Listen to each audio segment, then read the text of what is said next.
Hello there everyone, and welcome to P2 Plays, the place where we play card games, video games, and miniature games. But anyways, we're here with round 1 of our local P2 Collectibles Yu-Gi-Oh! Tournament with Gary playing the Golden Lord himself, 𝐿𝐻, and Zin, of course, throwing down DDDs. I didn't mean to, it flipped. A very interesting archetype nonetheless, but Gary right now is back onto the Golden Lord. I've just heard that he might be playing Golden Lord well until the elaborate format is here.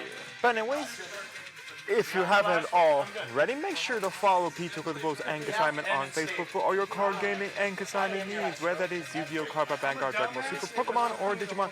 You can find the best prices for any upcoming product, the best community of people to play with, and of course, great owners. If you're looking to consign or grade any of your cards, make sure to come down to P2 Collectibles and Consignment and do that. You can get more bang for your buck with signing cards than trading them in. But anyways, we see the swirl slime here, triggering off with the one of the other DDs to make DDD Genghis.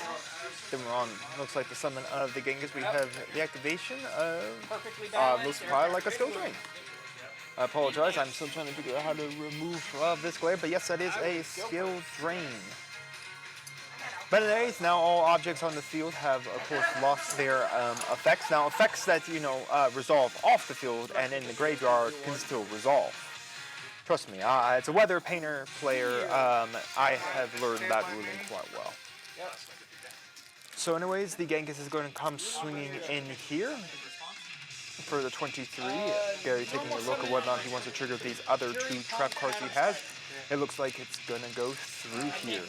So already 33 damage to Gary, and now the issue is that Zin is up on a battle here because of skill drain. Gary, of course, did not activate did not summon the Heavenly Lord here after he triggered the skill drain prep card. So right now, Genghis can still swing for 300. Punk's trap card, So anyways, it looks like we're going to reveal the Heavenly Lord once again to protect the back row, and of course once the back row has been triggered, that of course will allow the Heavenly Lord to special summon itself and then set a spell or trap card directly to the field, but that card is banished the turn on the turn. I know, it's $120. For what? It's a whole big ass bundle. You get so it's going to be interesting exactly how Zin gets out of this current predicament right now with the skill drain. Now there's still a way. So anyways, we go for the swirl slime, triggering banishing itself for cost, of course. Then when the trigger goes in match, now they can only control one of the attributes. So as of right now, Zin is currently on, I believe, Dark. I believe it's Dark. I think our Genghis might be Fire. I know for a fact he's got a reprint, super rare reprint in the current OGS pack. But anyways, we have another 23 here. But it's very interesting. Gary has yet to trigger the Heavenly Lord. He's basically just kept it in hand and used it to protect his back row. That's really about all we've seen him do with it. While Zin just kind of punches him with these 2300 beat stick. That's really about it. It's kind of interesting to me he just hasn't triggered that. Anyways, we're going to put down another set, and we're going to reveal yet again the Lord himself, once again protecting the back row from any form of destruction. Of course, there's other ways to remove back row, much like if you're playing a mirror 𝐿𝐻. Yes, I'm just trying to help. So it'll be kind of interesting exactly still how Zin gets through this. Again, his deck needs all its effects to trigger. So anyways, we're going to go battle phase. Here comes Conquistador coming out of the field. The question whether or not we get that's anyways, it looks like we have a breed of the Heavenly Lord himself. Let's see whether it looks like the Heavenly Lord is not yet triggering. So anyways, the Conquistador is going to fall to the battle. And we're going to have to kind of figure out exactly still how Zin's getting through this. Now that the Conquistador is going to the graveyard, we know for a fact now that Scarlet Sanguine can be set onto the field, and that will, of course, then allow for, well, the Eldritch to come out, and Eldritch, of course, then will be 25, 28. Looks like Zen's is going to set a card and pass the turn from there. So, it's again the Golden Lord still not being triggered here. It's still very interesting. I'm guessing that Gary just fears his back row being destroyed, that he doesn't want to trigger the Golden Lord. I'm not exactly completely sure exactly why he's yet to want to trigger the Golden Lord. Main case 2. So anyways, we're going to trigger Conquistador here. That's going to allow him to set. So again, going to show off the Heaven Lord, protecting the back row. Again, protect, and it's, by the way, it's protecting set back row. So anything showing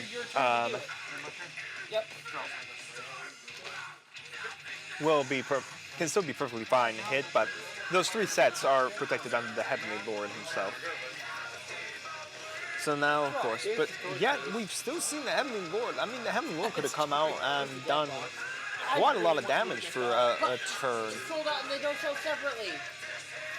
So I'm kind of interested exactly why Gary has yet to actually trigger the Golden Lord in any capacity. And it's kind of interesting to me he just hasn't wanted to trigger that as a set.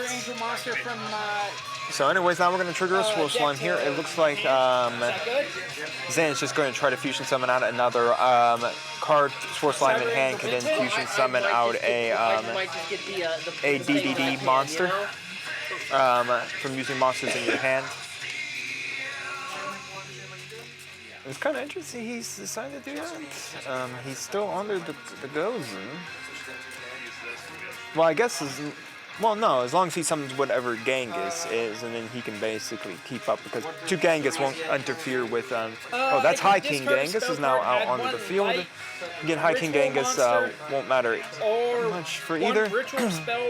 Now we have Dogmatic Punishment being triggered here to trigger the normal Genghis. From my graveyard into the deck. Now we're going to send in my graveyard the number of spells I shuffled in, and so anyways, I would get it. So anyways, once I get paid, I would get it. It looks like there's a question of what exactly, I think there's maybe a thought on the thinking of the punishment here, of exactly what the target to be sent is. Because I've yet to see what the target is, so it looks like this is going to resolve, sending, looks like a Nintest, and Nintest is going to be able to destroy something else on the field as it gets into the graveyard. And then, of course, the Genghis has to trigger here on a separate chain. So, chain link 1, Nintest, chain link 2, Genghis. Turn player always is chain. Battle phase? 1. 23 and 15. So 38. So I'm kind of interesting how exactly. But anyways, the Genghis is triggering. I believe he can get his hands on a DD monster.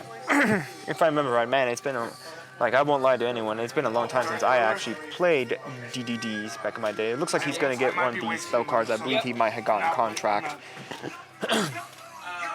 Dark Contract with the gate. Okay, now we have a card going into the scale.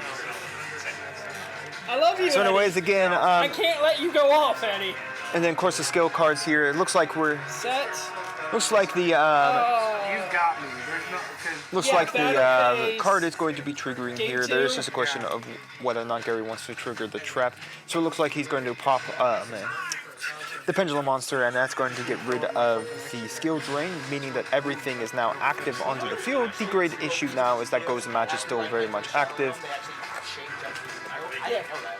Meaning, so anyways, here's Dark Contract with the gate. This allows him to get a DD monster to his hand, but every standby phase then must pay 8,000 life points to maintain that gate. I believe he went for the Orthos there. The Orthos there. I think that's one of his scales he wants to have for himself. unveiling the deck box, the field centers, a lot of deck. So we're just gonna have to kind of see how exactly he gets through this, because he's still under the 𝐂𝐍𝐉𝐎𝐘. Now, yes, Gary's under the 𝐂𝐍𝐉𝐎𝐘 as well, as he can only right now control light type monsters. So anyways, here's Kepra. Yeah. And its effect is I think it gets to send a DD card, and then of course that's just going to get striked here. Again, because the summon was not successful, normal summon was not successful, the effect, Can I get a judge for a second? yeah.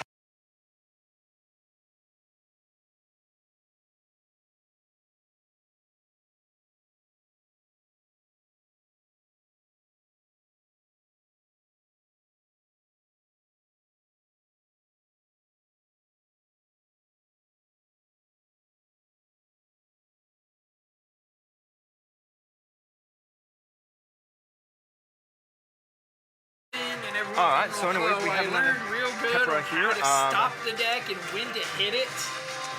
There, that was just a question of if you strike the effect of the Kepra, does that go for the trigger? Again, the 𝐂𝐍𝐉𝐎𝐘 here is not a problem. Again, a lot of Zen stuff is dark type, so as long as he continually summons only dark types, or especially summons into dark types, he gets it. So anyways, he's going to go into the Link monster here that's going to allow him to scale two things. He uses Ragnarok, and I believe the other one he wants is probably Orthos.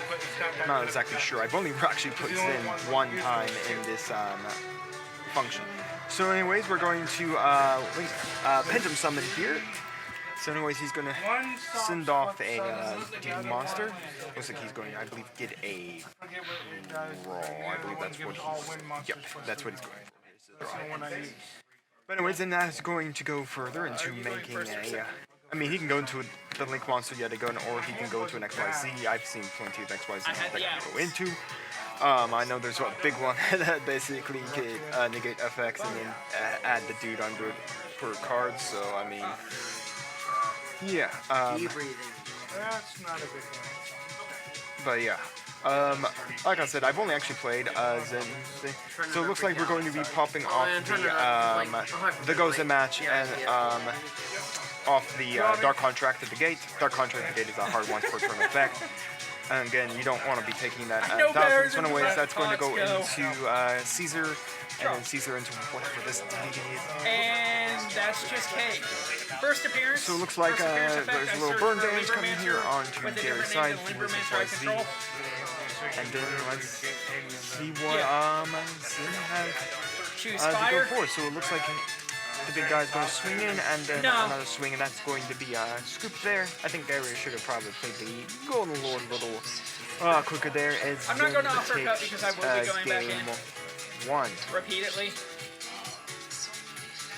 But anyways, like I said, if you are enjoying this content, do make sure to also follow us here on Twitch. You can find plenty of this content, and make sure to check me out on YouTube. This is where all the stream recaps come up as well, so that you can watch them up on YouTube if you don't want to check them out on Twitter, as well as our deck profile. We've all actually recorded the deck profile for this Special Summon Agent. this week. A good friend of mine wanted to get his deck profile up onto the channel, so you know what? I'm going to honor that, and we're going to put his deck profile up onto the channel. It is Ritual Pile. So it was really cool. So yeah, so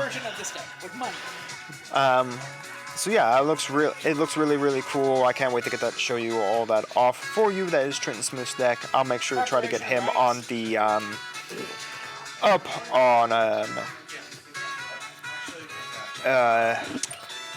the rounds here. Right now he is of course facing Logan for his round 1. Logan, of course, today bring a very interesting deck at Therion Cyber Dragon. Talk about nonetheless stuff of interesting.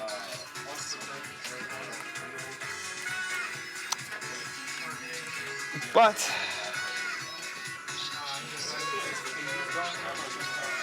so anyways, our players are just finishing up their siding here. I'm just checking to make sure all their side decks are their sides are still 15 cards each. Your side deck must be the same as when you put it together and all that.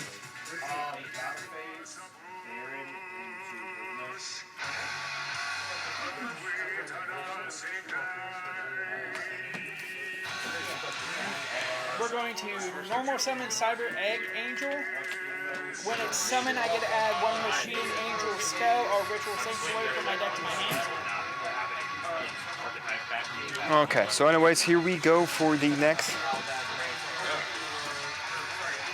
Ritual Sanctuary gets added. Anyways, here we go. So anyways, we have a pot of prosperity starting over there with Gary showing off the Gucci money pot right now. But anyways, gonna banish out. As of right now, we have. Looks like he's gonna go for the full 6. It's 3 or 6. So second he went to the 4. I knew the fact he was going for the 6. Anyways, banish 6. That means he's going to then excavate the top 6 cards of his deck. I was about to call it library, but that's Magic the Gathering.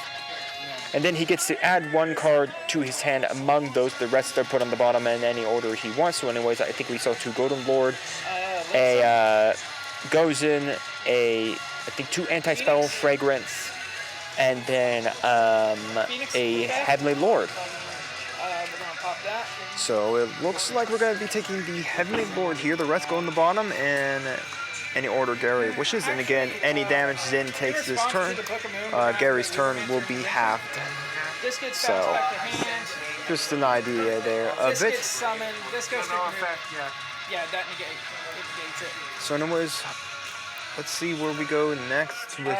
Battle So anyways, phase, we're going to start with Curse 19 Outland. and 2000 for I have to go and pay the 800 to allow him to add or send an Eldritch gold land or a Eldritch to his hand or the graveyard. So anyways, he's going to be adding himself an Eldritch. his effect. Again, he could send a card to the graveyard from his hand, spell or trap card from his hand to the graveyard to summon Eldritch, but again, there's no real point of that because the aspect is that Eldritch can only really target the the Cursed Eldlands. But anyways, of course, the Heavenly Lord has to show itself to show that it is active currently in your opponent's hand. Again, any set face down cards And pass turn. are not capable of being destroyed. But again, the Outland is perfectly capable. So the question is exactly how does Zen get through this? Again, 2 face downs, knowing that the Golden Lord, the Heavenly Lord is in Gary's hand, as well as a Golden Lord, Eldritch. So that really is the question of what will we go from here for our players. Zen taking his time, thinking about the DDD. The DDD deck, without a doubt, in my opinion, is one of the more complicated, like, combo decks you can get into it. So anyways, we see a normal summon and an Orthos here. Just for it. So anyways, we're going to start with Dimensional Barrier, and we're going to speak something. Hey. And then Gary announced the fusion there, which will stop Genghis and High King Genghis, which by the fact is one of the things DDDs wants to go into. Anyways, Lamia coming out here, pitching out a DDD. We have Anti-Spell Fragrance being triggered to allow the summon of the Heavenly Lord. In attack position, the Heavenly Lord triggering here to allow him to set a spell or trap card, but again, Gary must use that spell or trap card before the end of his next turn, or it gets banished. So it looks like he's going to go for the Sanguine here, Scarlet Sanguine, so that way he can summon an Eldritch from deck or from the graveyard to the field. And then when it hits there, quick effect, you can basically then use it to set the one and only Conquistador or Hot Quero. So Lamia is going to be banished here to summon out our good Link monster here again. Dimensional Barrier was made before Links were even a consideration. So in a way, he's going to set his scales here, so Zen is just going to take a minute. I could tell you probably one is going to be Ragnarok. That is Ragnarok. So you're good.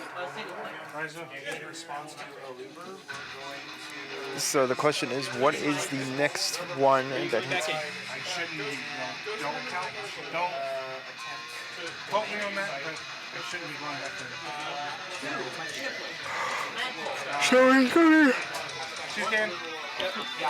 So it looks like he did scale an Orthos over there. So Ragnarok, of course, can bring it, special summon itself back out to the field if need be. I thought you said you weren't going back in, Eddie. I said don't quote me on it. Judge, he's lying to me. Oh, wait. Hold up. Are you going back in? Because if you are, I'm not touching the damn judge. No. Are you sure? That's what you said the past All right, 3 times. apologies. So anyways, we have a pendulum summon of the Orthos here. Activate unexplored limbs. Okay.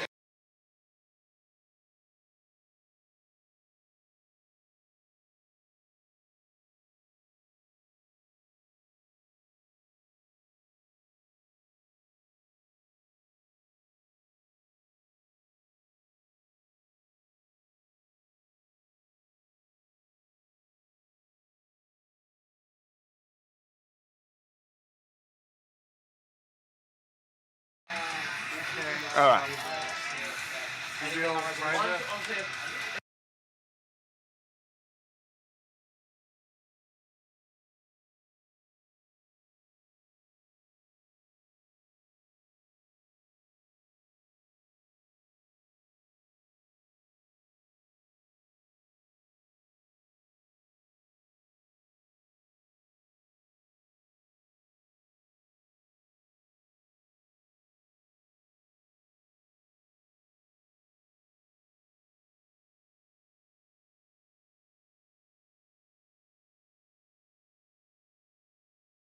All right, apologies. I was trying to something. Anyways, it looks like we have a couple of monster here's. So anyways, it looks like we have the Heavenly Lord, anti-spell fragrance as we've seen. Here comes the Golden Lord. So it is right now Gary's turn. Not much looks like Zen could really do again with the anti-spell fragrance, stopping him from activating Dark Contract with the gate. He's kind of out since Dark Contract with the gate.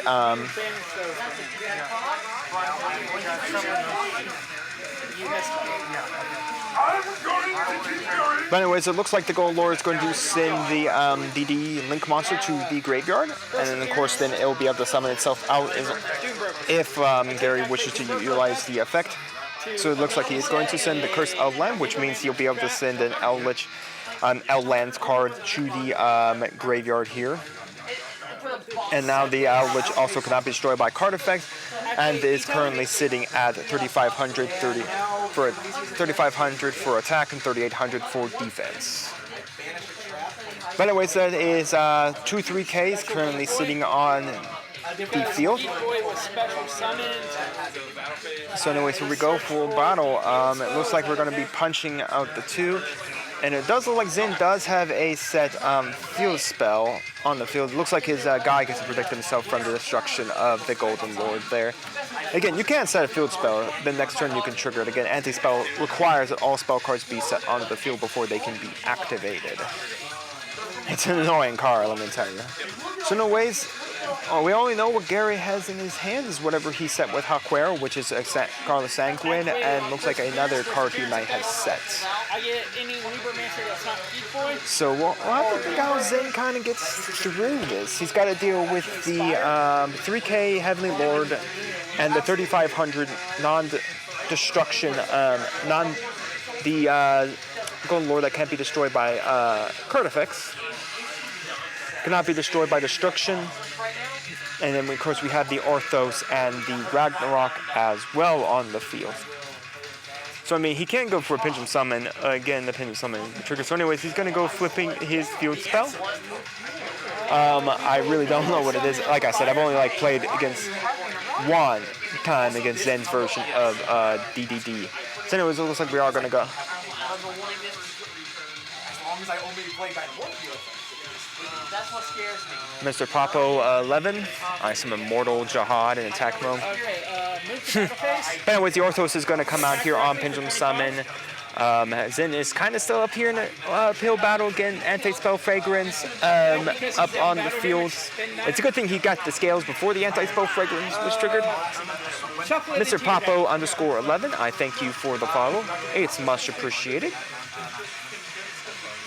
So anyways, we got Dogmatic Punishment going after the Orthos. If I had to guess, it's probably going to send an end test, and then test is then going to be able to pop something else onto the field because, you know, that's how it works. So anyways, we have the, I think it's Dark.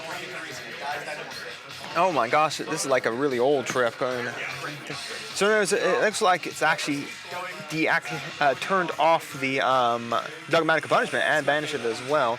Anyways, and then this is going to bring out the DDD Link monster here upon resolution. I'm trying to think what the name is. Apologies, I'm not so much versed in like every deck ideology and all of that. I love you. Alright, well. We go again just so I can get some practice. Yeah, not a problem, Bubba. So anyways, still the problem is it's still 3K and still 35. 35, so I mean, none of these guys can really do anything, but it looks like we're going to be activating the effect of the DD monster, or DDD, I have no idea. It's because I know how the deck plays. It's like DDDs and DDs and... Besides, I put it in. So it looks like that is pretty much it. So anyways, the Golden Lord is back to its normal state, by the way. Normal state. So anyways, it looks like we're triggering Haquero there to banish itself and setting a black elixir special summons an Eldritch in defense position from the deck or the graveyard. But anyways, the Eldritch is now back to 2,500, but the Heavenly Lord is still 3K. Again, the Eldritch only gets to keep that power buff for until the end of the turn. As Gary looks like he decides to be in his in the in-phase. Yeah, there's Persona 5 music going in the background, and one of our friends has background music going on right now. I hope it's not too loud for you, otherwise I can ask him to turn it down, but it's one of my favorite Persona games, well. Oh, hell yeah. That's going to be expensive as fuck. But anyways, we of course are trying to see where exactly, I think they're discussing on it. So anyways, like I said, it looks like they find... I did for my hate fuck deck. Because the deck literally runs around Banquet of Millions and DD Dynamite. Oh, so good. I'm glad it's not too loud in the background there, Mr. Papo 11. But anyways, it looks like we're going to overlay, so we did not go to the battle phase. I believe something might have been blocked. But anyways, here we go for the activation of Super Dreadnought Rail Cannon. God, I always forget this name. The name. I know what the Libe one is. It's the next evolution line. But anyways, burn for 2K onto Zen. But it is I believe it's like 3K beat stick. I know it's like a 3K defense. I know it's a big defense. So anyways, we're going to trigger Elixir.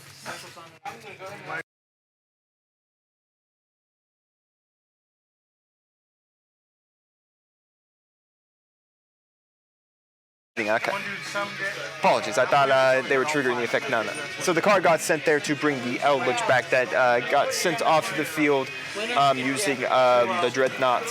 So anyways, it's back to 35, and then so we'll have to kind of see how this works. Do me a favor. Rig one of the rounds. Me versus Trenton on stream. Expensive Libromancers versus cheap Libromancers. I want to see how this goes. I would if I knew how. Because that would be funny as hell. Ritual decks against ritual decks. But anyways, it looks like 60-card Libromancer pile versus 55-card. It looks like we're triggering an effect here to allow him to summon one of the DDD monsters. Or actually, there's probably a read of it here. Yep. It looks like it is going to. Looks like we have High King Caesar coming out in the field. I believe that's the Link monster when destroyed by battle. I bet it's gonna. That comes out as well. Oh no, our whole builds are different. But his is 60, mine's 55. So I'm not exactly sure everything actually gets out of this placement. So anyways, we're going to. Looks like we're going to trigger Black Elixir here as Ascendant. Now that's going to. So it looks like that is going to... You want to try it? Or I don't know why Black Elixir's over there then. if it's not going to go for the okay, it looks like an Ash Blossom is coming down to stop the Black Elixir from Level 2 ritual. triggering its effect here. Or no, Conductor, Devotee, and then one big ritual. That's it. So anyways, it's back to Zin's turn here. Now that he's got the Caesar and the DD monster that's basically been protecting himself from taking too much damage here. But the problem is that Rail Cannon can, of course. So it looks like he's going to send the Caesar to again, I guess, protect itself from battle, which is nice. Sure. Hey, you're getting nice hot here. off, Eddie. So we'll have to kind of see how this all goes. It's gonna work here. So it looks like Caesar is triggering here, and then the chain link 2 looks like chain link 2ing the trap card here. So anyways, I believe Caesar allows you to get his hands on. It looks like, yep, it's going to be a dark contract with the gate. The hand a little hard since that the card in the glare right now is a paw, or it can be activated.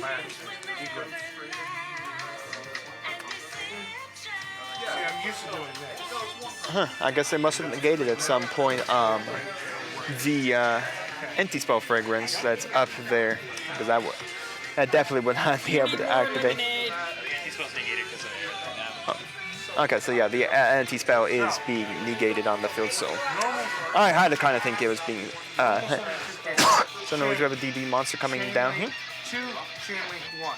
It looks like we're going to go back into another... That's chain link 2. Link. I can negate that. That needs to be chain link 1. That's how you chain block. You make chain link 1. This would have been chain link 2, so I couldn't stop this. But the reason why I did it.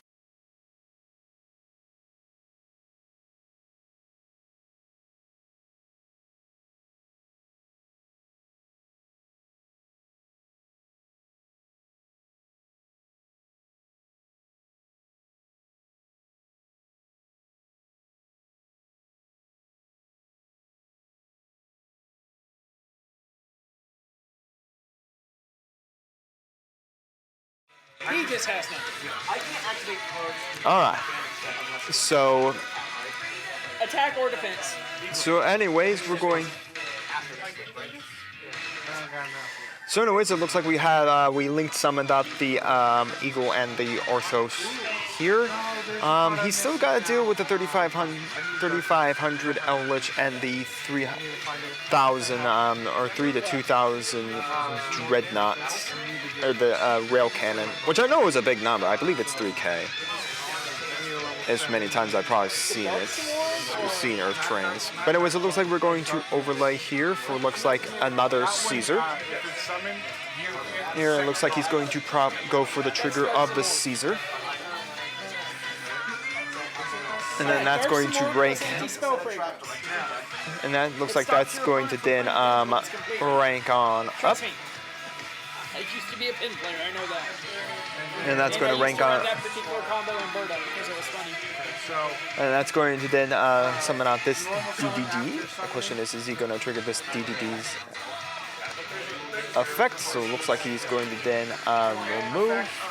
Again, if you've never known that when a pendulum monster is considered as XYZ material, it actually doesn't go back to the pendulum zone. It goes to the graveyard. It is not considered a pendulum monster any longer while it's XYZ material. So it looks like we're going to go for the Gustav Max here. Looks like it went down. I believe it loses 1,000 attack and then a small burn there. And then looks like we're going to then link again. Paige, how much time? First. But anyways, we got another. So we got 5:55, everyone. My time is a little slow. Yes, it's always slow. But anyways, we have another one of the Link monsters triggering here again because apparently this is the this Link monster can do. Yeah. But anyways, he's going to be able to add. We already know for a fact he's already triggered out He's already triggered the. Yes, it is. That's So anyways, fine. I what have ways let's around it. see how this goes. So anyways, it looks like he's going to send a Necro Slime to the graveyard, and then I believe we're not under the diffusion turn. I believe not. I mean, the D-barrier. I don't think we're under the D-barrier turn, or if we're still under. It's man, this has been the longest turn of So he has practice. with D-barrier.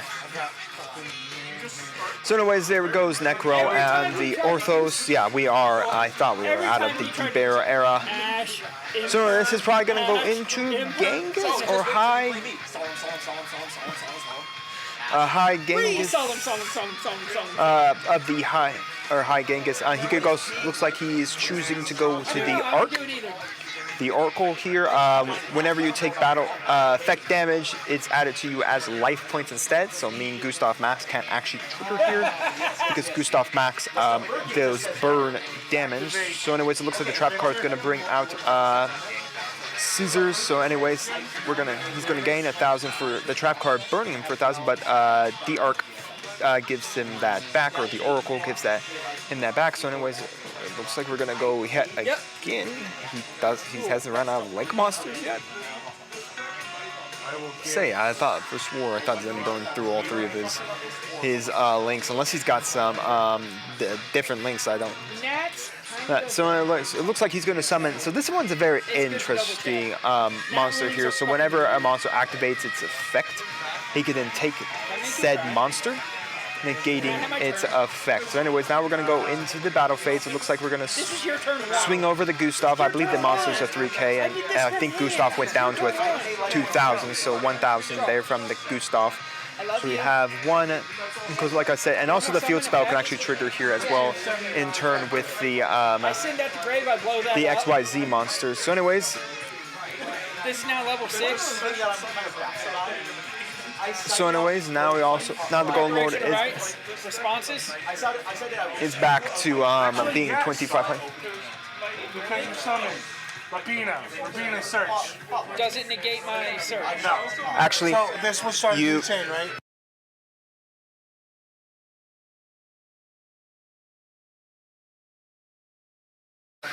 Hey, at least you're learning more. But anyways, it looks like we have another Scarlet Sanguine being triggered here. Yes. Yes, the map.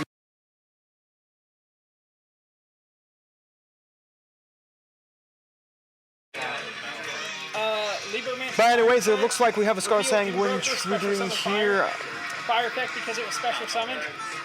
I guess the Scarlet Sanguine must have been... Oh no, right. So it looks like either the Scarlet Sanguine got negated, which would probably make sense since it doesn't look like we have two Eldritch, since you already had one Eldritch already on the field, unless it ended up dead and then ended up coming back to life. So anyways, another 1,000 there for Zen. Of course, the maintenance cost, almost all the DDD cards, if you never read them, all have like 1,000 life point maintenance cost. So whenever he takes life point damage, again, the Oracle gets to... In my opinion, map is not worth $15. No, it's worth... Not map. Advent's not worth $15. No, map is. Map's worth Yeah. So anyways, it looks like we're going to go over the monster once more to then we're going to summon out the Caesar. Of course, another 1,000 for another 1,000 gain for Zen here. Again, the Oracle giving that to him.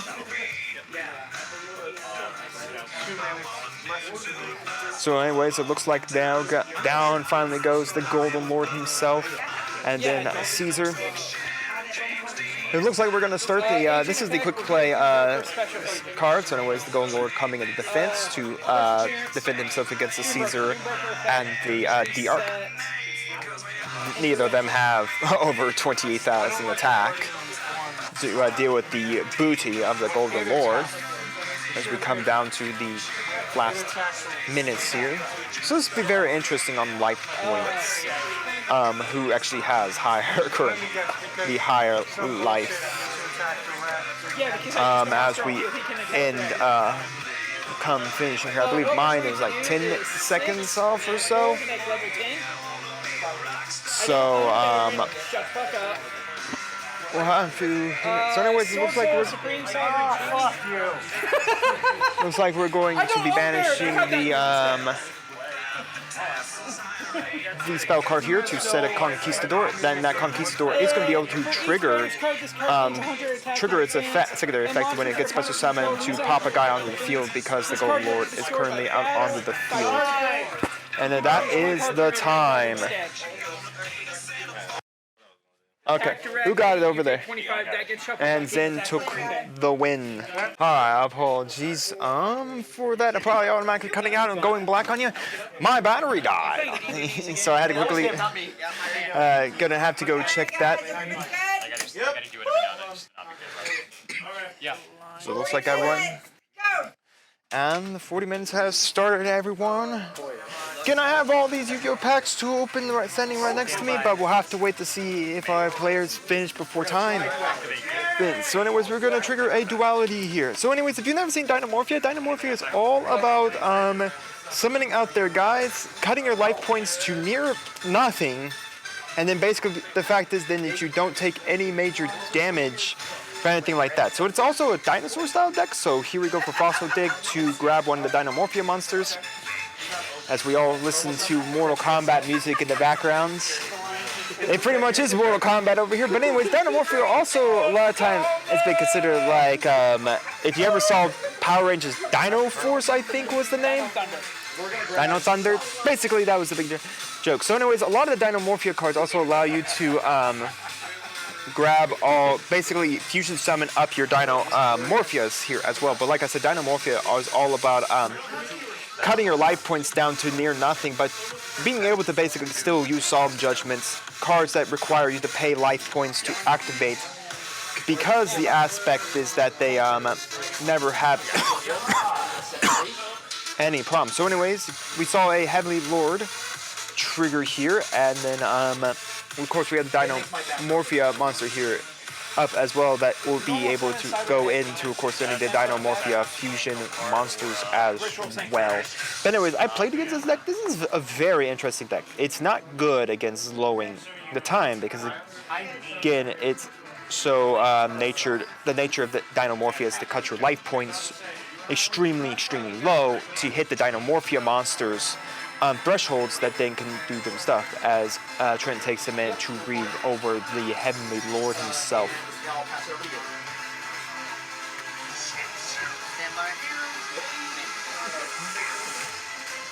I'm going to try to see some of the Dynamorphia stuff for you. So anyways, they have quite a lot of things. I believe Diplos is the one that's on the field as we begin Faithful Adventure over there on Trent's side of the field. Again, he can trigger to add. So anyways, we're going to trigger one of the spell card here. I believe that's triggering right there is Dynamorphia Frenzy.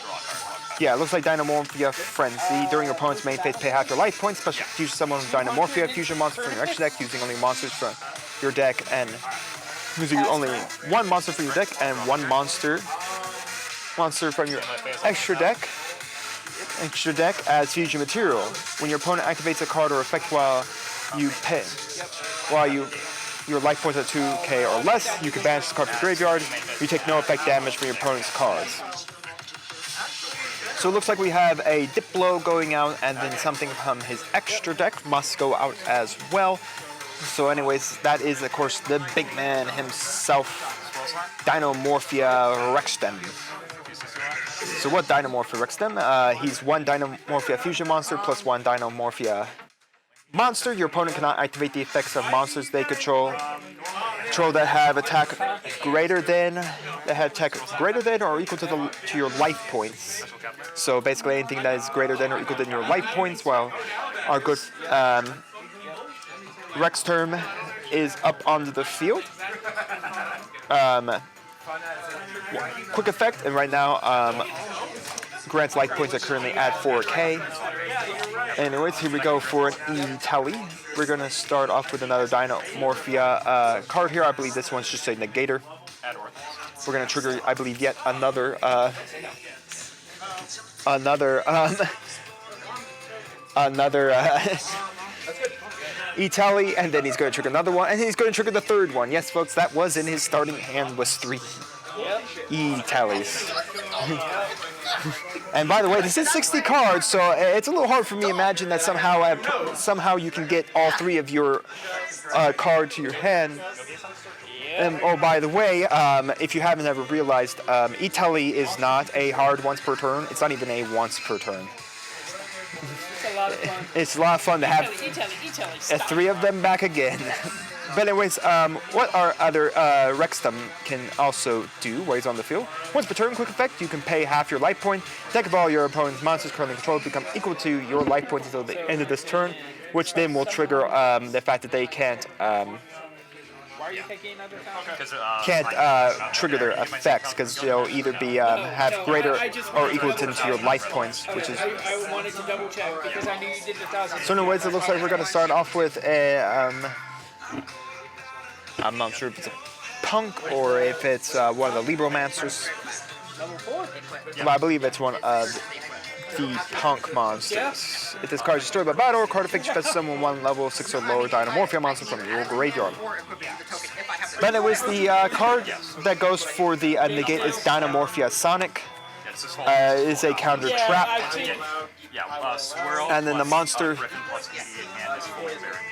And then the last guy was Dynamorphia Diplo. If this card is normal special summon, you can send 1 Dynamorphia card from your deck to the graveyard. Then if you have 2,000 or less, inflict 5 points of damage to your opponent. If this card is destroyed by battle or card effect, you can banish 1 trap from your graveyard to summon level 4 or lower Dynamorphia monster from your graveyard. Yeah, I saw that. So anyways, we did have the Fateful Adventure triggering off here. The Diplo, of course, unable to trigger here. The other major Dynamorphia monster is Dynamorphia 𝐓𝐿𝐒.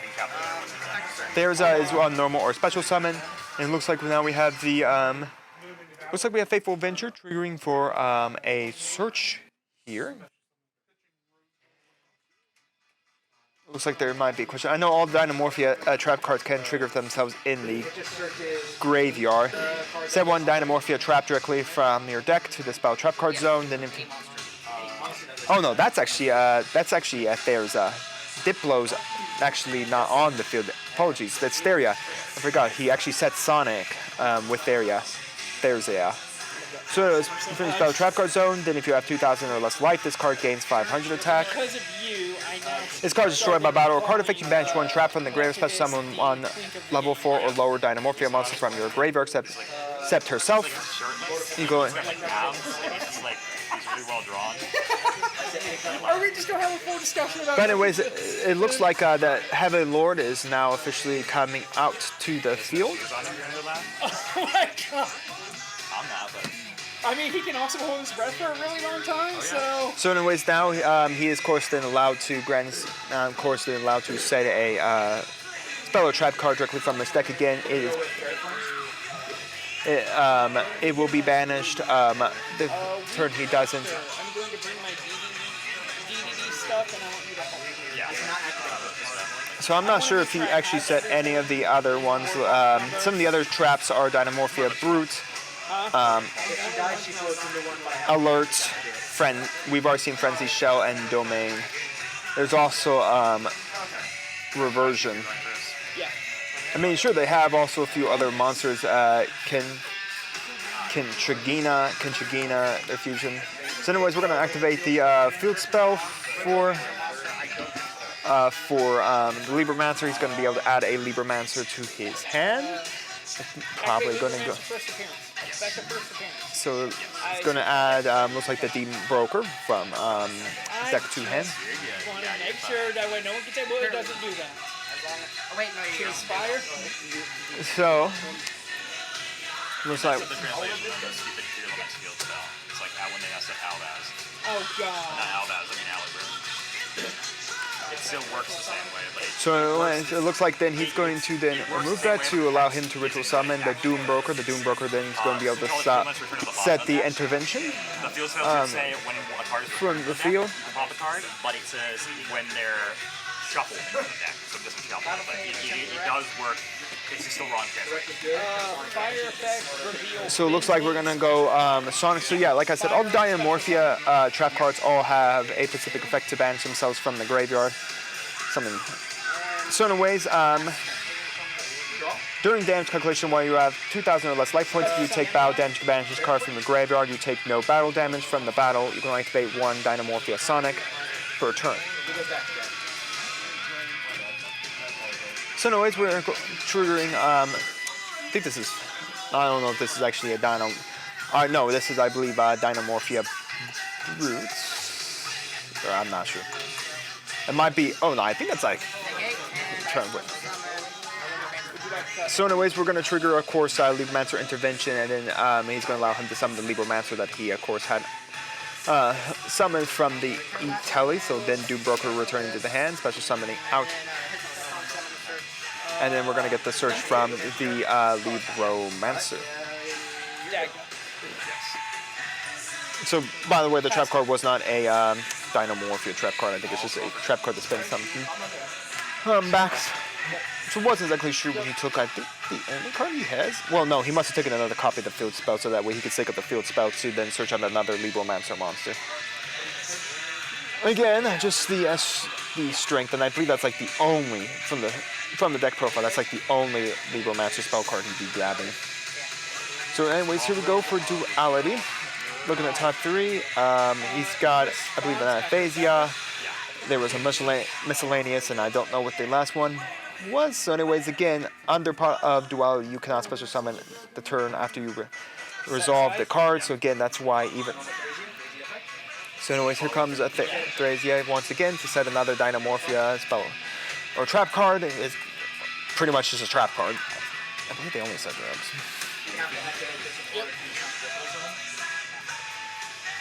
So anyways, it looks like we're going to be looking at, I'm trying to think what he's going to set. So it looks like he's going to go for another Sonic. Another negate an effect.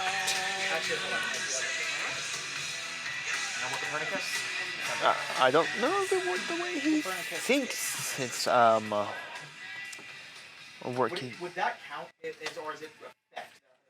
Dynamorphia. When your opponent activates a spell or trap card effect with control Dynamorphia monster, pay your life point and negate the activation if you do destroy the card.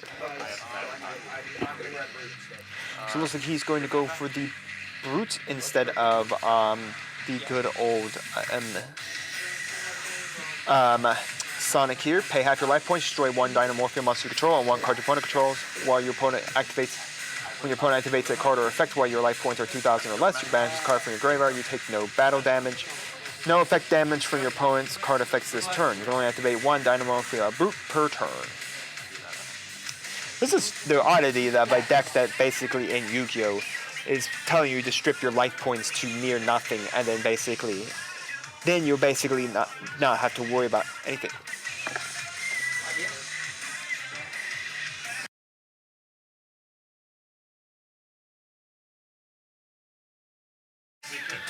Apologies, I had to correct that real quick. Grant was about to actually special summon something, and he is not actually physically allowed to under Palm Duality. So anyways, we have Aphasia, Raxton, and two theories. So anyways, Geek Boy has now fallen. That is the one makes sense. And then that looks like the game right there. Man, Trenton just losing the die roll, basically give. Yeah, by the way. I know, because he can attack me directly. Yes, because Faithful gives me extra monster. The ritual is not a hard one to turn. So anyways, very strong here. I'm pretty sure Grant might have lost the one out, but I'm not sure. I mean, once he gets down to a certain amount of life points, I know for a fact he doesn't start taking effect damage. He doesn't start taking battle damage. But anyway, Dynamorphia to me is a very interesting deck. Now, I'm not going to say that it's a deck that you want to beat your opponent way before time is called because of the effect that you have to, because you're paying half your life point. It is mandatory. It does need to activate. Zen, I am not Steven. Go ahead and activate, so go ahead and say activate side. I am not Side Steven. effect. Say side effect. No! Shut up! But anyways, it looks like both players are siding here. It's going to be kind of interesting how Apologies, that's not right. No, we have time. Don't rush me, sir. Apologies, I have to put a win over here for Grant. Grant got that first game here. Again, we already have our profile for this week. No matter what place Trenton takes, he will be the deck profile for this week. Again, in a couple more weeks, we will be getting yet another deck profile. But anyways, I hope you will enjoy Trenton's. By the way, Nolan, our Yuki Jesus' deck profile is up. His Sword Soul Tenny that got him the full win for the OTS 18 competition we had a while back. I'm not exactly sure where Trenton placed in that one as our players finishing up their sighting. Again, like I said, Dynamorphia is very good if you can beat your opponent before time triggers, because if time goes off, if time goes off on this round, then the win will go to, go into a tie, because Grant would have the win, and then Trent would get the win based on life points. The strength of the fact that we've lost 0, 1, 2, 3, even though I think 0, 1, 2, 3 could stay if they did like a 10-minute thing on it, like 0, 1, 2, 3, or 5 minutes, whichever one comes first. I think it'd give Yu-Gi-Oh! Are you complaining about the new time rules? No, of course not. I am. They suck. I'm just saying that they could do what Digimon does for their time rules. 0, 1, 2, 3, or 5 minutes, whichever comes first. And then you wouldn't have to worry about all the stall decks that could take an hour to finish their entire turn. In the single turn, but back then there was no time constraint on each of the rounds. But anyways, we're gonna start with Right of the Amasir here. We're gonna get a picture of Trenton's face token, and then that's going to allow him to then set. Yep. Yeah. So anyways, this guy's going to then trigger the Faithful Adventure. So now the Faithful Adventure is onto the field, now he can search out both the Griffin Rider, and then upon summoning the Griffin Rider, get himself the Draco back. Oh, okay. It's very interesting to get the Draco back and all that. So anyways, now we're going to summon Rose Dragon, and that's going to trigger the.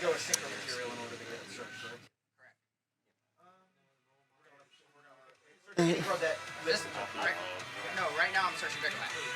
So anyways, it looks like he's going to be searching out the equip here again. Then the first effect. So it's when a monster gets summoned is when he searches out the Draco back. And then anytime in turn, the main phase, he can trigger the effect to search out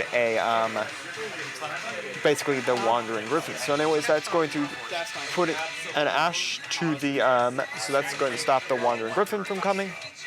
So anyways, here we go for Foxy Toon going out. Then that's going to allow him to special summon a good old friend that is, of course.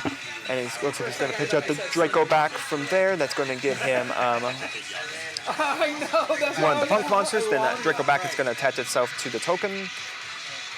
And of course, then he could pay the like 600 life points to trigger an effect like that. Another Foxy Toon to his hand if he wanted to.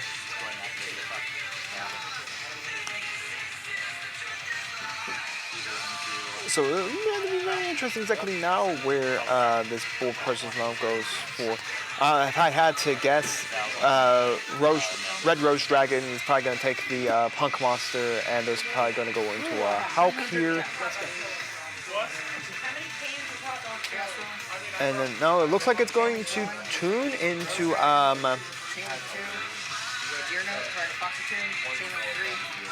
So anyways, we have the Chaos going as Chain Link 3, and then Deerno is the Punk Monster, and then the Red Rose Dragon triggering to get it. And then the Deerno is grabbing back the Foxy Toon. And then it's going to grab special summon the Foxy Toon, and then he's going to be able to mill the top 5 cards of his deck, add a light or a dark to his hand from there. So it looks like a Two-Child Slime, the Roxy Rose, and Amasir, a Italy. Looks like he's going to go for the Rox Rose Dragon. So then the Foxy Toon special summoning, and then Red Rose to bring out the the Rocks Rose, and then that gives him. Or well, spell trap. Yeah, what's Caesar? So Rack will take 1,000. It looks like there's a question on the Rocks Rose. 3, 8, On that. 8. Effective. He gets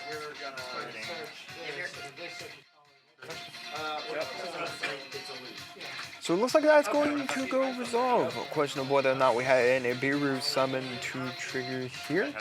Anyways, that's going to get the Rose card, the shoots itself, into the hand thanks to the Rock Rose summoning to the field. Co-specials coming on special summon. You had the game with those on board. No, the battle we just have right now. Oh, okay. Effective Caesar. So we have quite the board presence currently. A token with a Draco back, the 3K Chaos Dragon here, Foxy Toon, and of course Rocks Rose Dragon. So the question is, where does this go? I believe he has at least a tuner on the field, so he could go into a Hot Me Vibrex. He could go that line. Oh, shoot, no. So yep, that is going to go into the Hulk combo line. Again, we can't go to the Hulk Auroradon combo line. So anyways, we're going to imperm the Hulky Vibrex. That of course stops it from special summoning out a tuner to the field. Yep. So that has basically been 2 hand traps out of Grant's hand to stop any one of Trenton's plays here. We'll have to see exactly where exactly Trenton takes his plays. Again, I think he would like to have that Griffin to, you know, activate its Omni Negate by shuffling itself back into, of course, the deck. But sometimes we can't get what we want. And sometimes you kind of wish you opened the Griffin too. Yep. Better battle face. Yeah. 18 over 9. So, It'll be 450. So anyways, we'll have to kind of see exactly how Trenton's going to continue this combo line here. I mean, he still has the ability to go to the shoots, yep. So he's going to be able to then summon out one. So Red Rose. So the Red Rose is going to be coming out here. Main phase 2. All set 1. Pass it. Looks like the Red Rose and the Chaos Dragon, I believe that is going to go into Dagda here. Dagda is going to, of course, then let him set up the Scythe. And then go for the Scythe Lock. Standby? Yes. Okay, so it looks like we got set hole 4. And then that is just a pass there. So Hockey Vibrex is going to now trigger its effect to go for its ritual. You can set it, Rob. You have a 3 you can set? nothing I can do.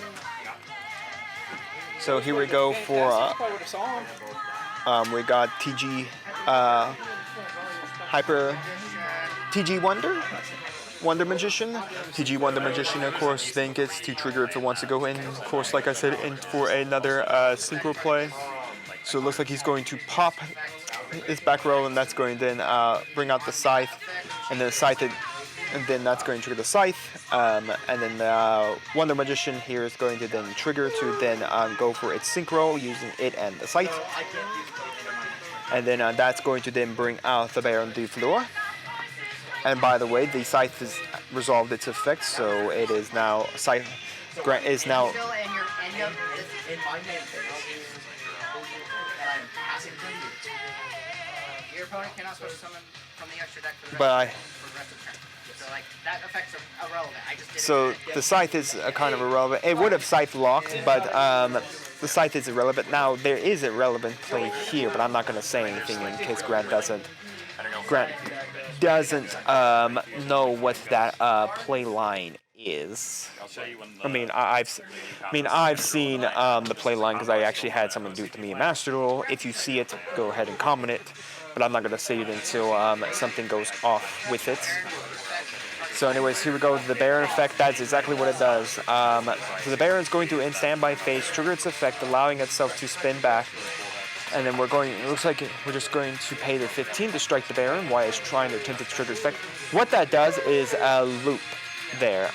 The Baron comes back, and if he could send the Baron back once again, or get the Baron back onto the field, then the Baron can continually loop the scythe back and forth, containing a constant scythe lock. Well, a lot of people need Baron. I know people will definitely be playing scythe lock in the Sprite format. That's definitely a given. So anyways, we have a Frenzy triggering here. Doesn't he have the single dino? No, it's a Dinomorphia monster from your deck and one from your extra deck to summon. So it looks like we're going to go to the battle phase. Rexton is back onto the field, again paying half life points to activate and resolve the Frenzy. And of course, like I said, Rexton can turn all your opponent's monsters into having the same attack. So anyways, it looks like the Fateful Adventure is going to search out the Griffin. The Griffin, of course, can special summon itself to the field thanks to the fact that there is a token. And pretty much any main phase, whether or not Griffin states. But anyways, Fateful Adventure will now require a discard here of card. Then we're going to shirt off Jet Synchron. Not that it really matters. Jet Synchron can easily bring itself back out on the field. And here we go for the summon of our one and only. Rexton is going to trigger here. And then, so anyways, now all monsters on the field are whatever current Grant's current life is, because of the nature of Rexton. And then all effects. And then, of course, here we go for the Draco back. Target any card effect on the field as long as it's attached to, I believe, a normal monster on the field, which is the token, and spin that card back. So that's going to allow to send the Rexton back to the extra deck, which will allow all monsters to be able to trigger their effects. And it looks like we're going to go to game 3, just scooping that one right up. It looks like Grant's final 2 face downs. We're not going to be able to give him the win here, even with all of Trenton's monsters being half point. But then again, I believe any one of his monsters actually does kill Grant, not realizing it, because they got halved to the same amount of life that Grant had. So, well, yeah, because Rexaton turns their attack into the attack of Grant's current life. So even one swing officially just finishes off Grant's. As we move into game number 3 here, while both our games are going to be probably time crunchers. So let's see, we have 12 people here today, so it's going to be 4 rounds, so not bad. We're already getting through the majority of round 2 finished up.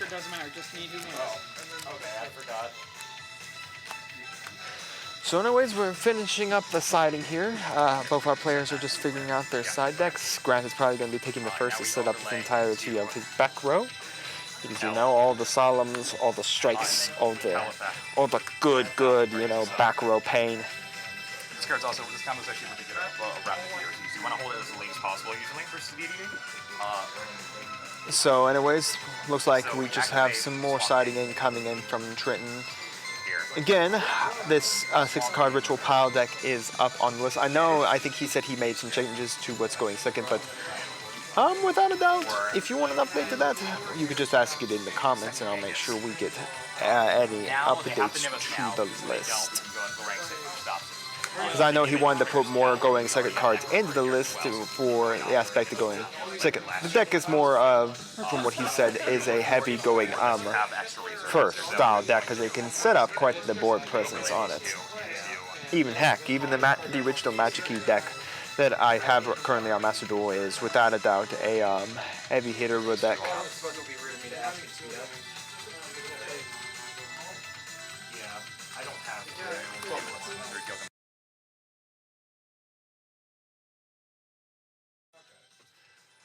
Anyways. I wanted to preface it by saying I wasn't being rude. I didn't mean to be. Anyways, it looks like Trenton is getting close to setting up here as we get close to finishing up the rest. I believe we have 2 games currently done. We're waiting for a few more, 3 more games to finish up. I thought for a second we were going to get an odd number, but hey, we got an even number, which I always like about even numbers. Now, if you're asking, well, why don't you, Tyler, the streaming host, play in these tournaments? I would. And maybe I will. I'd have to get some equipment here for you all so that you can, you know, most of the players and all that. There may be a chance that some Sunday I'll do that. Some Sunday I will do it for some Saturday for you all, where you will get to think, hey, I may even make it an event where everyone on stream gets to come play me. And then I'll be on stream for every game. And then you get me for every game. As Grant just draws his 5 and sets his 5. I was like, so it looks like we have the looks like we have a trigger of a Harpy's Feather Duster triggering the Frenzy here, and then I believe he's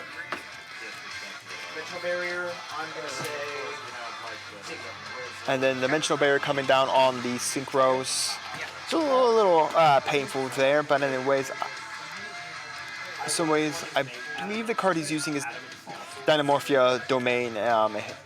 The other one, during your main phase, you can pay half your life points, special summon 1 Dynamorph Fusion monster for your extra deck using monsters from your hand, deck, or field as material. Material, when your opponent activates a card effect where your life points are 2k or less, you can banish this card from your graveyard. You take no effect damage from your opponent's card effects for the turn. So anyways, he should already be down to 2,000 because I believe... Yeah, I know Frenzy we've read before already cuts half your life, and I think both cut half your life. Yeah. So he's now at 2,000, so both those triggers. So anyways, we got Rexton, and by the way, we have 𝐾𝐄𝐋𝐀𝐃. Lose attack equal to your loses attack equal to life points. Its original attack currently is 4k. Currently its attack right now currently is 2k. You can only use each of the following effects of Dynamorphia. 𝐾𝐄𝐋𝐀𝐃 once per turn during the main phase. Quick effect, you can pay half your life points. Banish 1 Dynamorphia normal trap from your graveyard. This effect becomes that trap's effect when the card is activated. If this card is destroyed by battle or card effect, you can special summon 1 level 4 lower Dynamorphia monster from your graveyard. So it looks like it's already triggered here. 𝐾𝐄𝐋𝐃 is already triggering here, banishing out the Frenzy. So now Grant's life points are 1,000. Yeah, he's got 1,000 life points left if he's cut his life points in half 3 different times. So now he's gonna, I believe he's gonna bring out another Rexington. Rexton. I mean, they only really have one other fusion monster, and that is Dynamorphia. Talking about Martha. That is Dynamorphia Stepagaria. Say that name. How you doing, by the way? And then it's, well, your life points are 2,000 or less. So no, it looks like it's another Rexington. But I believe Rexington's effect is a hard once per turn. So anyways, so we have a Dark Ruler and a so it's a Feather Duster and a Dark Ruler. Talk about that. So neither of these Rexingtons can trigger their effects, but this is pretty much going to be able. So neither of these Rexingtons will be able to trigger here. Fateful Adventure is coming down in the hand, and of course then the summon of Jet Synchron then triggers the effect to get the Draco back to his hand. Again, the Draco back can attach itself to anything because it is just an equipped card. I think it can only really trigger its effect when it's attached to a non-effect monster, which is why you always attach it to the token. Or you always attach it to the token. I like that it's not Slay. I bring you crap all the time. Yeah, and I've had it. So yeah, here we go for grabbing the Draco back, putting that into his hand, and then the other effect is triggering now to get him the one. No, getting. It looks like he's getting the.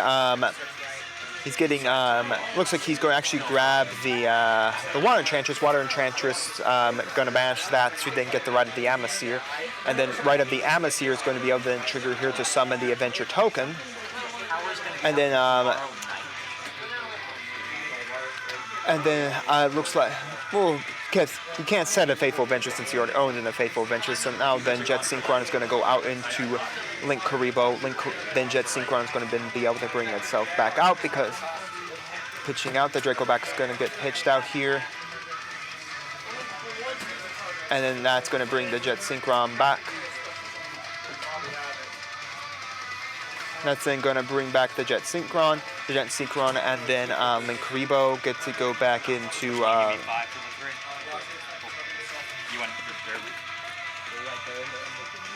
And then that's then we'll be able to go to 𝐓𝐾 again. The Draco back is now attached to the adventure token here, so then the adventure token is then going to be able to then gladly trigger its effect here just because of the strength. Now this is going to go into 𝐓𝐾 again. There is nothing currently that can stop Trenton at all, so he actually has full. No, he's actually going to go into dark here. Oh, I know what he's going. He's going up into the access code line here. Because from dark, he's going to be able to then take from dark to go up into dark and take any special summoning dark monster from either player's graveyards. Then that's going to then go into becoming. From there, he can go into Selene, the priestess, and then the priestess can then go into. Then the priestess allows him to special summon out a spellcaster. So, yeah, so here comes Selene. Selene will get a bunch of like tokens. Doesn't really matter because only really need 3 counters to be present there. So for how many spells are in the graveyard is how many tokens she gets. So anyways, Dark and her, yes, but summons a spellcaster from the graveyard. I thought it was from the grave. That goes into Access Code Talker. Access Code Talker will be 5,300. There are 3. There's a length 3 that was the majority of it. So anyways, triggering. Again, popping, I believe, 2 of these. Popping 2 of these off. Because I'm trying to think. Dark's a dark. 𝐿, I believe, is a dark. So you can only do Link.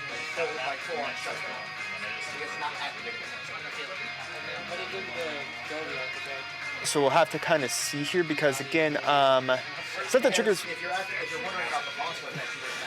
The monster effects are negated. It's whether or not if they're on destruction effects will be triggered when Access Code Talker comes in to crash.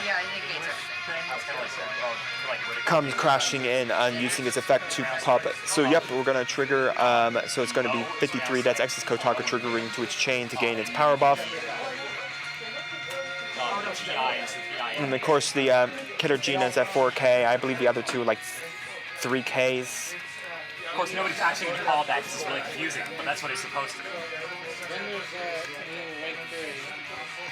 So we'll have to kind of see how Trenton's really going to kind of plan to do this here. I mean, yeah, he can spin one of these back with the Draco back. He's just reading what they kind of, what they'll summon to the field. Again, Dark Rule No More only negates the monsters on the field, not monsters that come back onto the field. So anything that gets special summoned to the field will be then be able to trigger and resolve its effects. That's really what he probably didn't want to go to the 𝐓𝐾 line. He actually couldn't go for the single. So anyways, here goes the Rexter's effect, Rexton's effect. The 𝐿 coming out for Access Code Talker. So here we go for Diplos is going to then trigger. It allows him to set a. Allows him to send a Dynamorphia trap card to his graveyard, and it's going to burn Trenton by 500 again. Grant is under the 5. So the other Rexaton is gone. That's going to, of course, I believe it's a hard once per turn to float itself. So yes, I believe it's a hard once per turn float for the entirety. So one Rexington can only really float.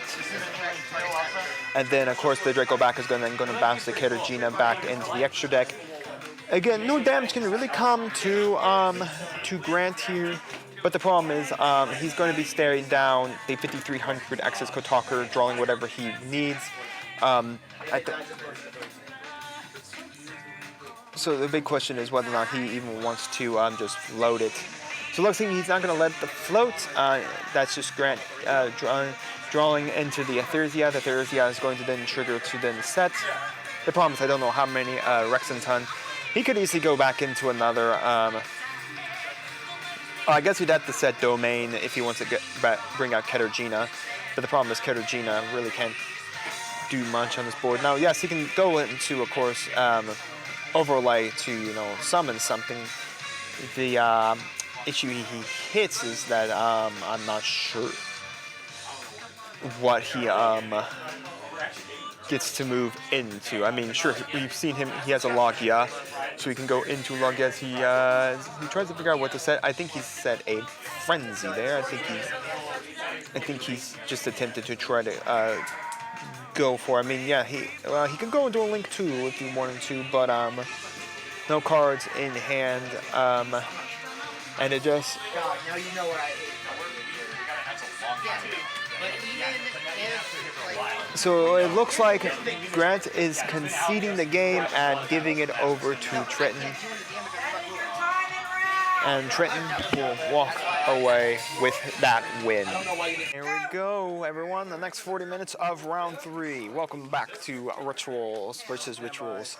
Piles versus Piles as we begin with the Faithful Adventure once more. So here we go for the Search of the Faithful Adventure. That's, of course, is there a response? No response. Okay, so that's going to give us to the. It looks like the Water Enchantress. Water Enchantress is being banished out. We're going to grab ourselves the one and the only Emissary to get out the token. The Faithful Adventure is already present on the field. And then we're gonna give the Draco back as we keep swamping in the music. As I said, we're getting into some good old-fashioned Phoenix right here. So, anyways, nothing here. The Draco back, I believe, got pitched out for the cost here, or the Emissaries. Over there, can't exactly tell what's in the grave. Yes, yeah. So, anyways, all right now on inside the field is just the token. So anyways, here we go for the Libromancer appearance card. That's going to allow him to search out a Libromancer card. My guess is Fire, but I think Fire, the special summon itself, you have to have a Ritual Monster already present in your hand. I mean, 60 cards with, I believe his Ritual pile is 3 Chalice Slime, a Benton, a Barbado, and Doom Broker. So yeah, it looks like he is going to go for Libromancer Fire. So the question now is from here, where is he going to continue the play? So anyways, we're going to normal summon Mafty. Mafty can get an extra normal summon of stuff. So anyways, that's going to make the...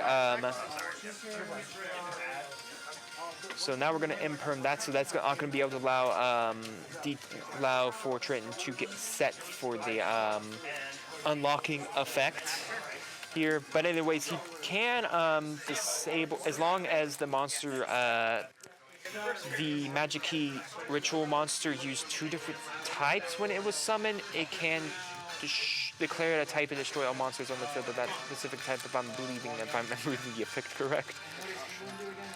It's been a while since I've played Magic back on that, since I've been playing birds so much. But anyways, it looks like DT's going to kind of copy the same apparent field spell effect here, grabbing up Fire. Again, Fire can only special summon itself to the field, only if you control a Ritual monster. So kind of have to see exactly. Since Trenton still has the ability next turn to, of course, get he needs get another Water Enchantress to get another Emissary, and then if he loses the token, looks like we have 2 sets. Looks like maybe he can't go for the touch. So Fire is going to come out here normal instead of Fire, and that. And then we're just going to draw. Well, no Rituals over there for both the decks that. But anyways, it sounds like both players are joking that on the Libromancer spell card they should have grabbed. They should have went for a.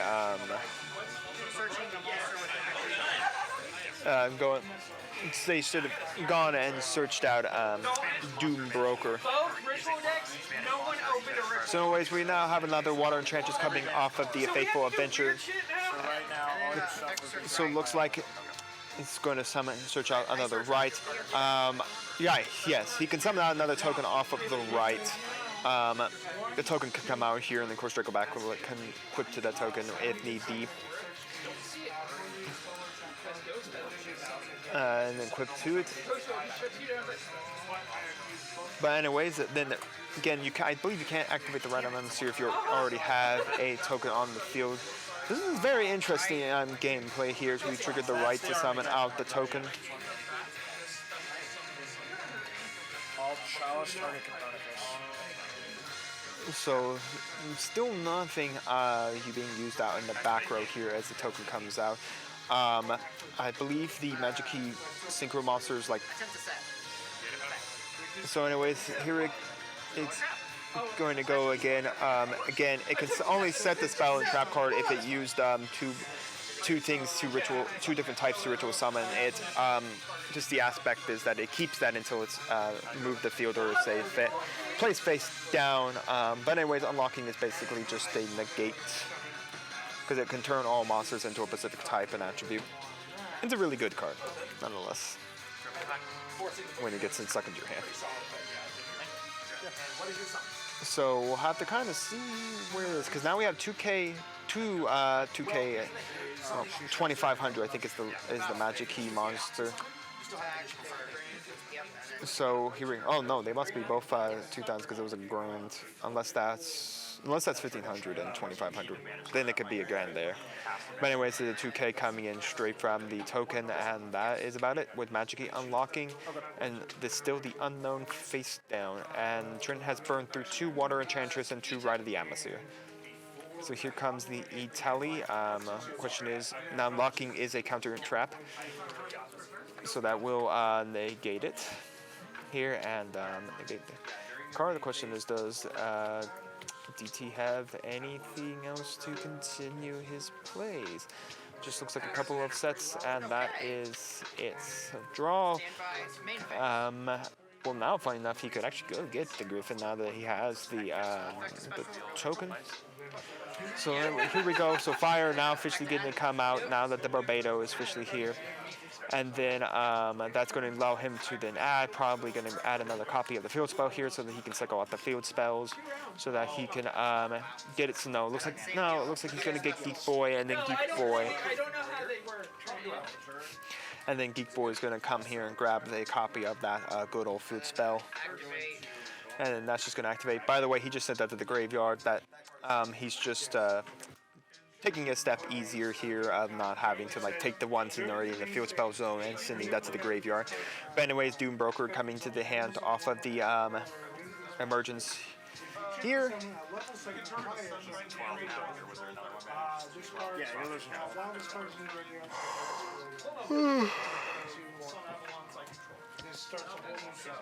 So in a ways,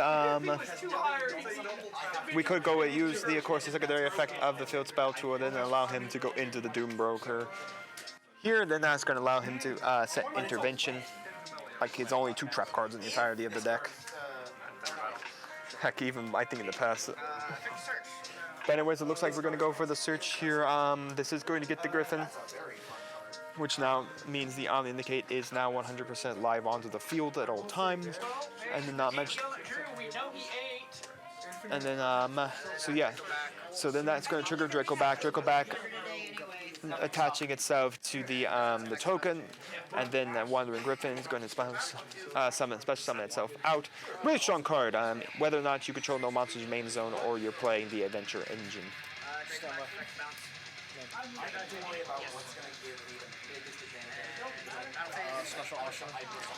And then here we go. Looks like we're going to trigger Draco back and then swing in basically for game. Trenton is going to take the win there. Congratulations to Trenton for another great win here.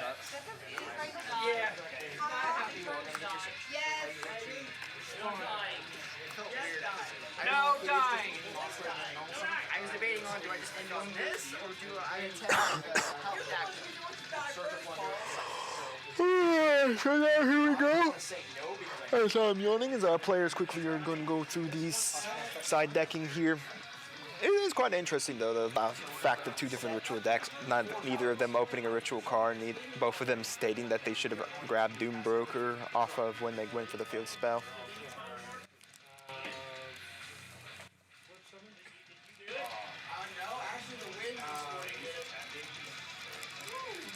So we'll have to kind of see how exactly this plays out, and this could easily be DT going first here, trying to set up his board, trying to go for his scythe lock, and then, you know, scything out the other, locking out the other ritual deck. But who knows?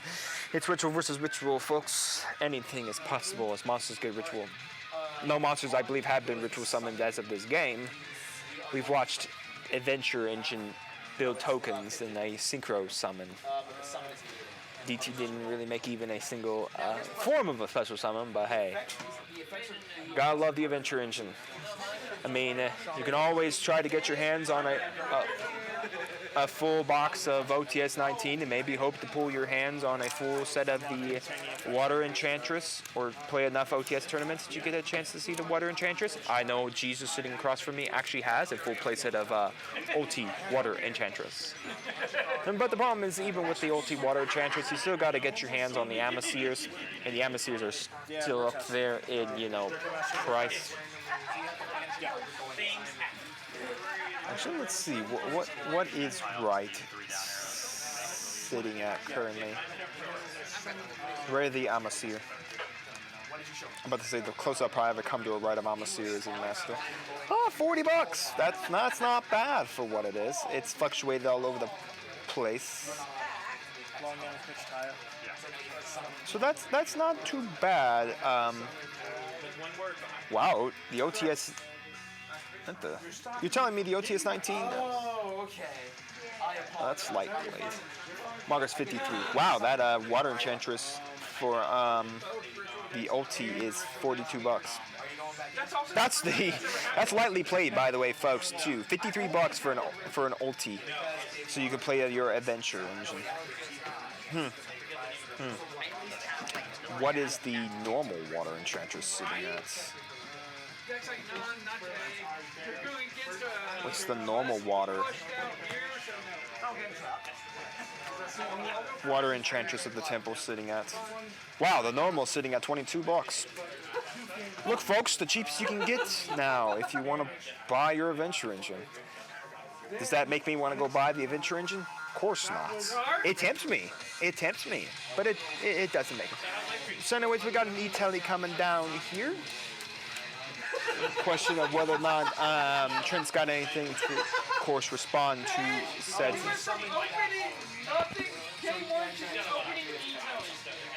The question is, this E-Telly can bring out Geek Boy. Geek Boy then gets DT into the field spell, and then field spell gets DT into what anything else he needs here.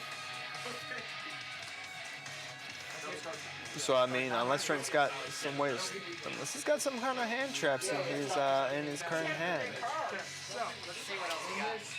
Here we got and then we got a Diviner of the Herald. Diviner is going to trigger here. That's going to send the Herald. The Herald's going to then search out a little Doom Broker. It means that he has to have some form of the Libromancer in his hand to go for it. But anyways, the Herald is also going to be a 6 for any synchro plays it wishes to do. Or if you want to XYZ summon it, as Drytron always did back in the day. You know, when it was the top meta deck. So we'll have to kind of see where DT's next line of play is going to be. Does he actually have a Libromancer in his hands? So no, looks like he's just going to be going just a Diviner. Just going to be setting a Diviner and passing from there. So it's going to be kind of interesting. Diviner's not all that strong. It's really going to matter on what these two face downs. What these two face downs are. So it looks like we have Gage,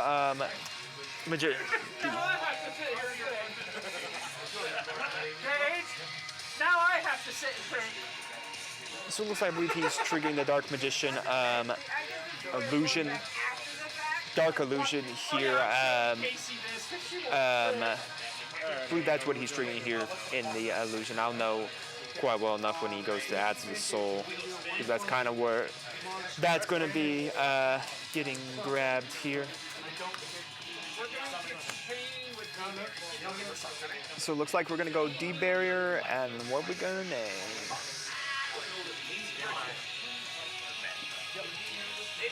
DT, what's your name over there? Ritual. Alright. Anyways, we're going to go Ritual anyways. So we're going to go, and looks like, yes, we're going to be grabbing up that Souls. And that is what it is, and the glare is the Soul, so I was right, it was a Dark Illusion.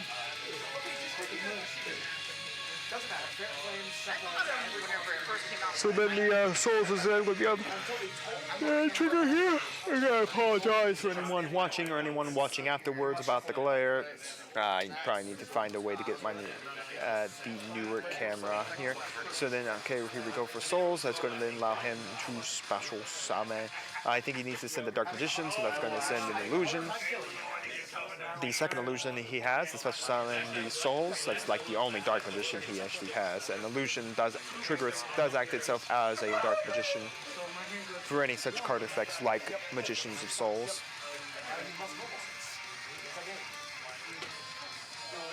So let's see what we have now. And then we're going to start off, go to a Jet. Then the Jet going into, of course, Link Haribo. And we've seen this play last time. This is probably going to go Link Haribo, trigger Jet, Jet, summon back, go back into Dark or Hulk. We saw him go into the Dark. He might be considering this time just to go into the Hulk. Anyways, Jet Synchron. So yeah, it is going. So anyways, now we're going to negate the effects here with the Punk Trap card. So that's actually not bad here. Stopping Hulk, the Hulk line here. Putting Trin on just Hulk and Souls. Ooh, man, that's actually pretty interesting exactly how this has ended up, even with just a Herald and a Herald. So it looks like we're going to go Battle Phase. The Herald is like 500 life attack, so I mean 1,000 coming here from the 𝐒𝐓𝐃, which is 1,500. The Souls is 0/0. So it doesn't matter what it is. Anyways, the Soul's in defense position, the special that way, so it can't even attack.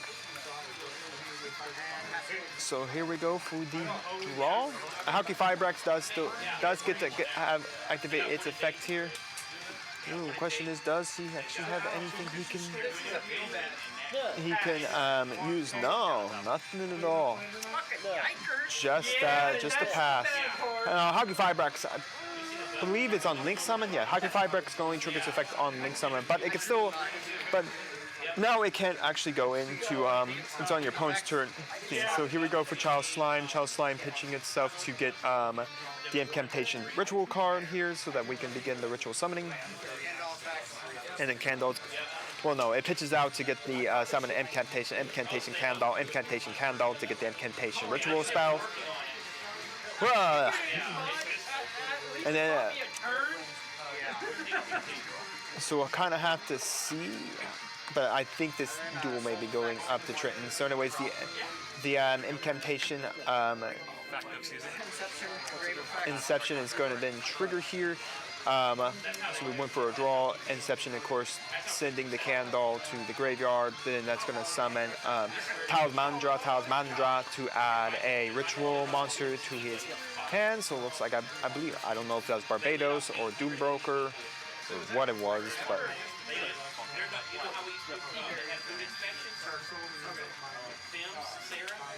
So anyways, we go Incantation triggering here. Going to go Ritual Doombroker. And then normaling Red Rose, that's going to then Synchro here. So don't go to Speedway no more?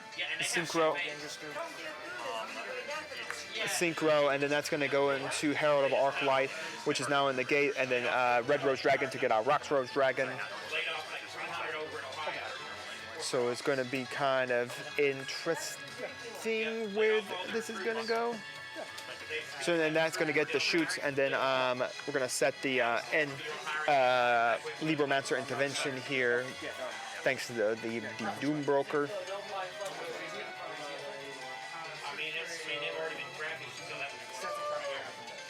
So we'll have to kind of see how we send this. So anyways, here we go for the shoots here to bring back the Red Rose Dragon. And then we're gonna go synchro those two off. Most time you can try and tell how people, it looks like we're not synchroing those two off. Looks like Trent's just gonna take a minute to spy through his extra deck to see if he has anything he wants to do. Here. So that is the question. Is there anything that would be fitting? So anyways, Rocks Rose and those going into, of course, Nightmare. The Nightmare had another target. Access Code Talker to gonna go trigger here. Yeah, a little tough there for DT. Just nothing really coming his way. He kind of just brick there drawing it, but congratulations to Trenton for yet another win. Here we go, folks. This is the end. I know he's been here two other times, but he's back for a third time, and he's got our Jesus with us, as well as Nolan and his Sword Soul Tinny. Prove their power and might to Ritual Pile. Yes, folks, Trenton is back on for this final game. I mean, we could have gotten a couple of other people, but you know what? Why not? We've seen Ritual Pile. This is the deck profile we have. So you know what? Let's check it out. Let's see how well it does against Nolan and his Tinny Sword Soul. Whew, I feel like I've spoken so much about this Ritual Pile deck. You probably are going to know it by now. But anyways, this is going to be an interesting matchup for the aspect of the Tinny Sword Soul deck. Both these decks are setting up decks, but it looks like Nolan won the die roll, so Nolan probably is going to be taking the first, because I've never seen a Sword Soul deck go second. Until the day I see a Sword Soul go. It looks like we might be about to go here. 40 minutes! Good luck! And here is the last 40, folks. This is it. The end of it all. Who will take home the glory? We're going to start off with a Sword Soul Emergence here. So this is, of course, going to allow him to grab a Sword Soul. This is going to get him Moe. Again, if you've seen enough Sword Soul play, you know how most of the Sword Soul deck works. If you haven't seen the deck profile of Nolan, we do have that up on the YouTube channel. He does break down his Sword Soul Tinny. But he did say he made some modifications to this deck. So there are a few changes here that we're going to have to check out. So anyway, we have Moe. He's going to show off that good old Taya. They always seem to have Taya. So anyways, that's going to, of course, then bring out the custom Moe token. Moe is going to tune away with the token, because funny enough, the tokens are the tuners, not the monsters themselves. It's kind of weird that they summon their tuners, but oh well. So anyways, that's going to bring out Shao-Chi, or the Grand Strategist. Moe is going to get him to draw a card, and now he's going to be able to grab a Sword Soul card. Now he's going to grab him old Blackout. And it's going to grab him Blackout here, adding that to his hand. As long as he has a Tinny monster to, of course, kill off, he'll be able to do it. He's going to go up with the Strategist here, pitching off the Moe, of course, making him out. And then that's going to, of course, then make a level 10. Whether or not he's going to go the Baron or the Sovereign is the question. He can also go the Darker Sovereign if he wants to do it. The question is, does he have any true extenders in his hand to extend his plays out?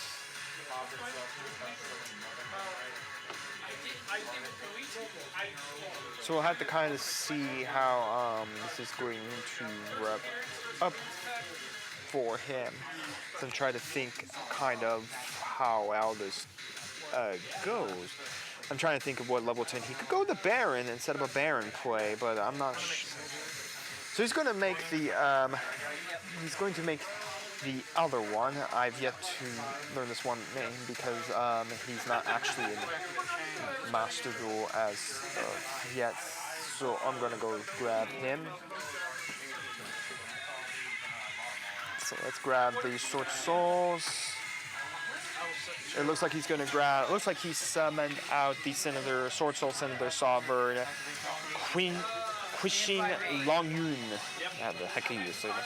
But if it's single monster, if you single summon another worm monster while this card is on the field, you can draw one card. If your opponent special summons a monster step during the damage step, banish one of those monsters if you do inflict 1200 damage to your opponent. When your opponent activates a spell, trap card or effect, you can banish that card, and if you do inflict 12 damage to your opponent, you can use each effect of Sword Soul Senator Sovereign once per turn. This is going to be interesting. So 2 face downs, and Senator Sovereign being able to negate. Or actually, doesn't actually negate, it just...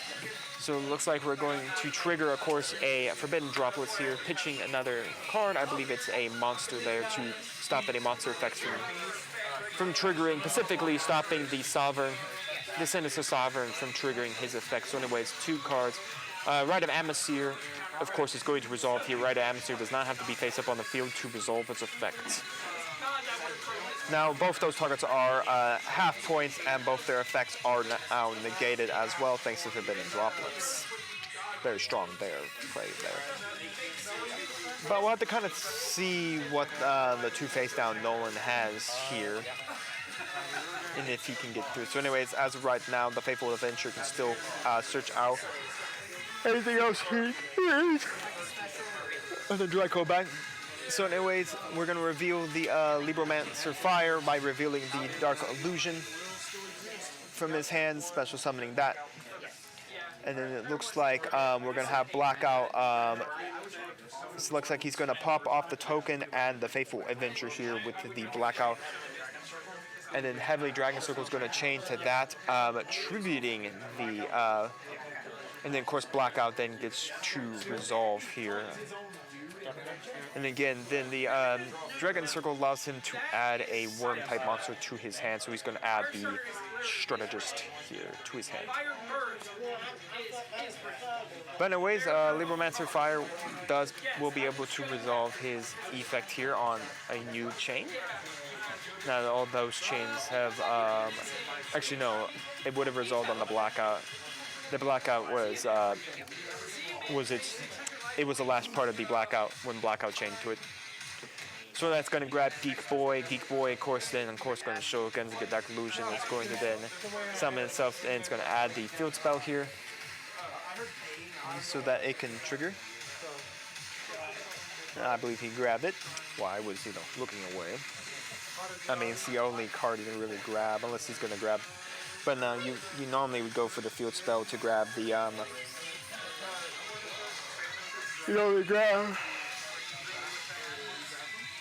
Oh, it looks like he's taking a read of the Soul Emergence. When it's banished, to reduce a worm monster's level by 1. In the field, that does allow for the Yahtzee plays. When Blackout is banished, it can summon out another token to the field. So let's see where Trenton moves forward from here with 2 Libromancer monsters on the field. He has a field spell now in his hand, and whatever the rest of his hand is.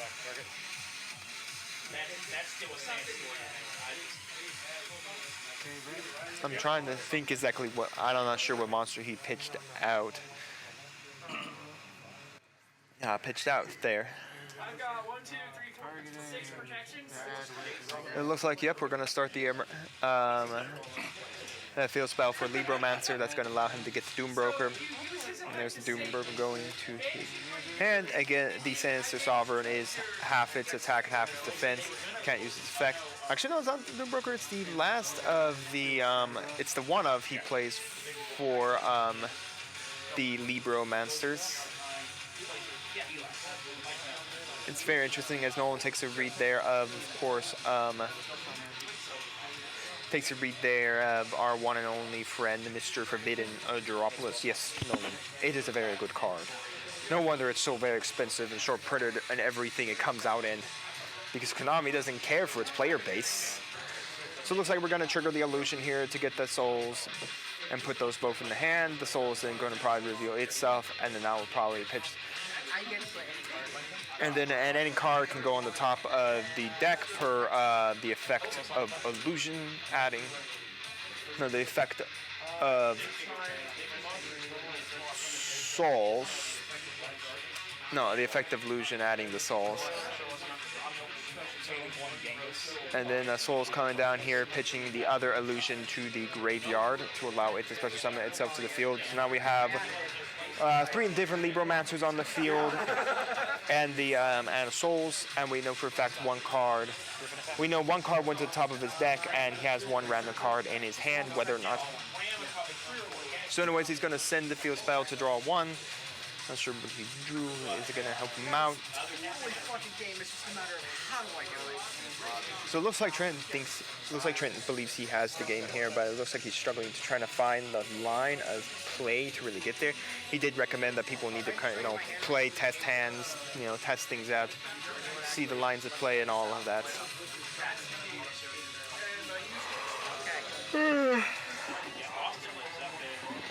Anyways, I believe he has yet to actually normal summon. Right, yeah, he has yet to normal summon anything. He has special summoned this entire game. So anyways, we got Dagda. So anyways, the Libromancer is targeting, looks like the fire. Looks like he's going to be going to grab another copy of said Libromancer.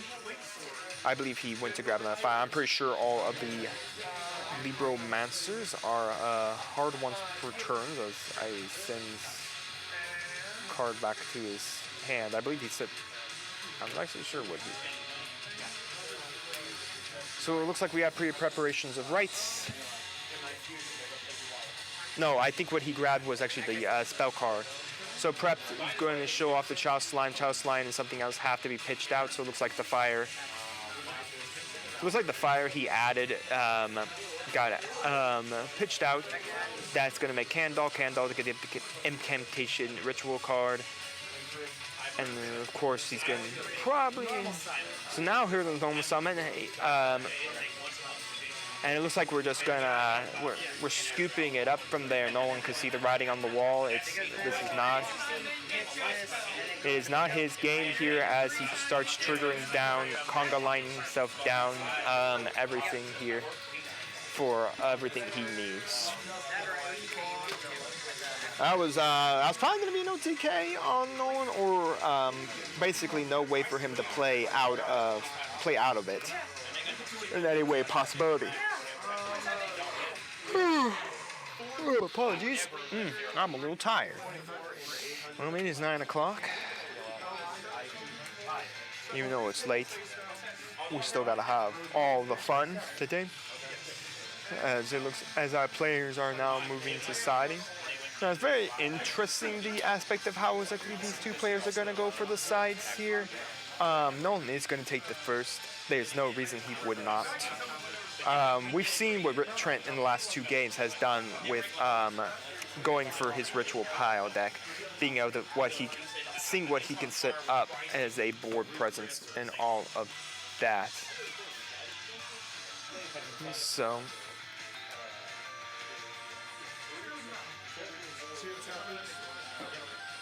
So we'll have to kind of see as Trent takes some more time signing. Again, players, if you think currently Trent's taking a little too long to decide, well, he gets 3 whole minutes to decide. That is per Yu-Gi-Oh's rules. Every player gets 3 minutes to decide. Now, going past that 3 minutes, or you should decide under the 3 minutes, truth be told, but you do get a full 3 minutes to decide your side. But you shouldn't, take all 3. It could look like slow playing. I mean, if you take past 3, it's a definite slow play, which gets you a PE minor. And a warning. as it looks like Nolan has finished up his siding and going into a pile shuffle. I'm always interested in all the pile shuffle styles that people use here, as Nolan just kind of just shuffles all his cards around. I think it does help a lot. I do pile shuffles of 5. Maybe I should do more for, you know, Digimon and stuff like that, but who knows, who knows. I got a friend that on her job, man, I had to use my blackout.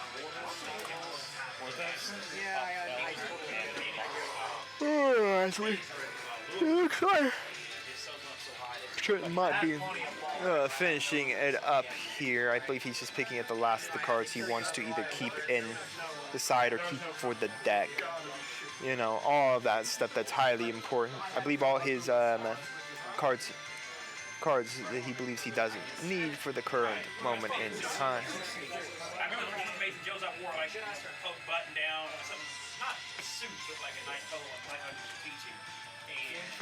So this should be pretty interesting exactly here as Trenton is taking his time. I think he's just counting up to make sure that he did side the correct amount out, and he does have 15 cards in his side deck again.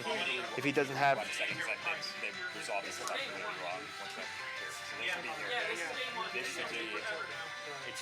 This should be bottom, and then it's already opposition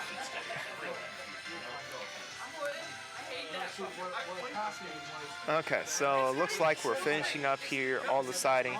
Trenton in his great Iron Man shirt, making me want to go pay up some Iron Man from some Marvel Crisis Protocol.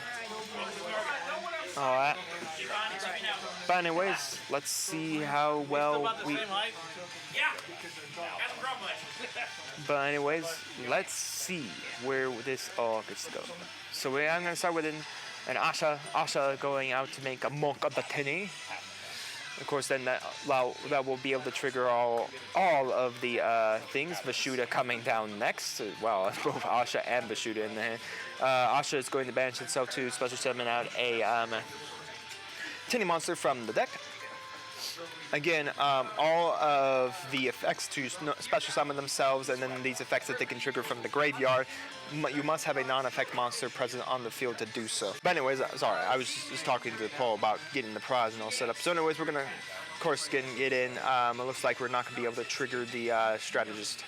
The Grandmaster here and grab that card. So anyways, we're going to trigger the effect of Boshara, or the one Tenny monster. Then we're going to trigger a pot of desires here. A very interesting tech. I know I quite like it. Sure, as known as stated in his deck profile, there's a lot of chances you sometimes do banish the one of Blackout, but nothing you can do about it.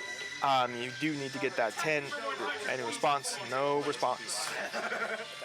Which would have kind of sucked if he got Ash next. Nolan taking a quick spy through, trying to, see what's left in the deck, what he banished, all that. It's very strong that you kind of do look upon that.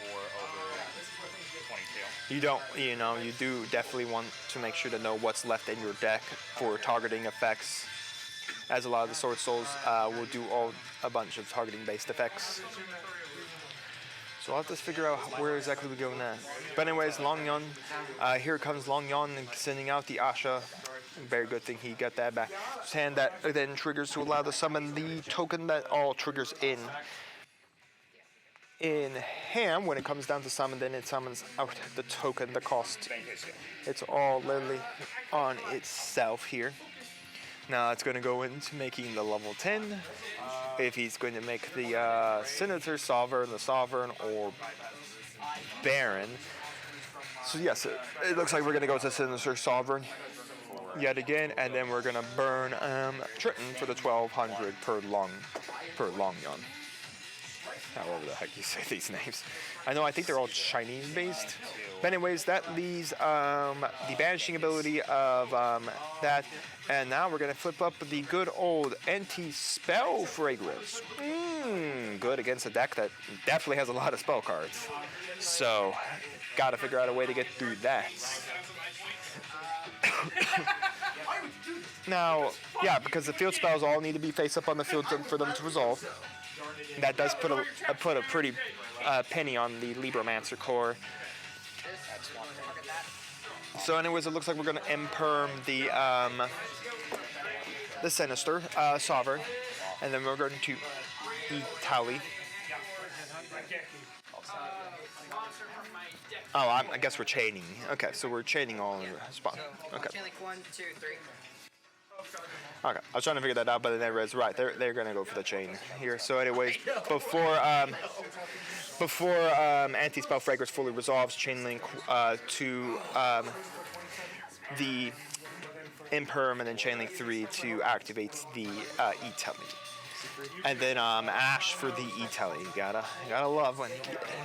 I don't know if Trenton's gonna be able to actually get through this. This one's gonna be a little tougher for him because, again, sure, you can get cards that can remove the field,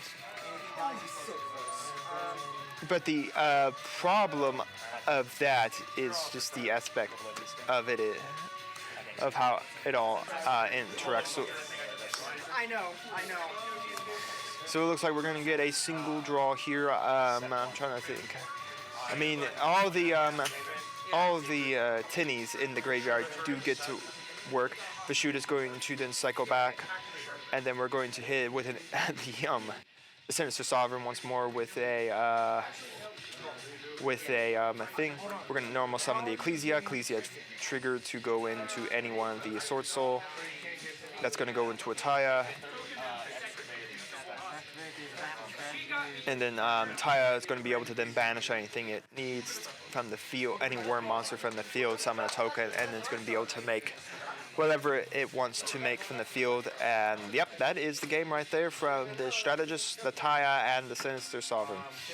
That Ash Blossom over on that. That was scary. God damn it. The Ash right there on the emergency teleport was definitely a very strong one, especially since the anti-spell fragrance came up. These games between us are fucking scary. As we come to the end of game 3 here for both of these players, both of them taking a win in the end. The question is, who gets to walk home? Who gets to walk away as the ultimate winner? Ritual Pile or Tinny Sword Soul. These two players are definitely pushing to see who can truly beat victory, and I think that's why it's a really good end duel here. Just how competitive these two players truly are. These two players are. So we'll just have to kind of see how this all goes. I could definitely tell you right now the Trent's probably going to take first so that he can set up his board presence before Nolan gets to set up his board presence. And yeah, I think that's going to be it. So it's basically going to turn into Nolan break my board, probably, from what I can. At least from my own personal thoughts of how things are going to go, that's how it's going to go. It's going to be Nolan break my board, which I think is not a bad format for Yu-Gi-Oh! Is a break my board format. We have enough hand traps now. It does all the disturbances. I know I saw a recent tweet of someone saying, how anti-spell fragrance, we just saw it right there. It's basically just Imperial Order. But the weird part about that, I don't believe that's in any way true. Sure, Imperial Order's, Imperial Order was worse because you couldn't even activate a spell card. Not even a removal spell card for it. And plus the aspect was that, yes, it was 700 life points that you on every standby phase whoever had the Imperial Order up is active. But what makes anti-spell fragrance a little different is that you can still at least set cards that can at least wipe board back row. Cosmic Cyclones, Missing Slate Typhoon, Lightning Storms, that can all still be set. Even Feather Dusters can still be set. And then they still get to, because it only just requires you to set it for a turn. So if you have Cosmic Cyclones, you set them, you're not going to feel any problem with that. You just activate it next turn, banishing away off that anti-spell fragrance. So yes, I get that it's not great for the game, especially how many decks need to have their spell cards be very much active at all time. But I mean, there's ways to get around it. It ain't Imperial Order that just stopped all spell cards from being active at any point in the game's timeline. Sorry, I wasn't talking to you. I was actually talking to the card I decided it. But anyways, here we go. Who will walk away? Ritual Pile or Tinny Sword Soul?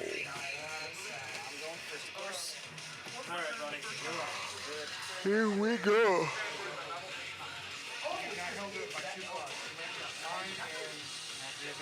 This is going to be very interesting exactly how this all comes down. Here we go. I suppose Trenton took the first here.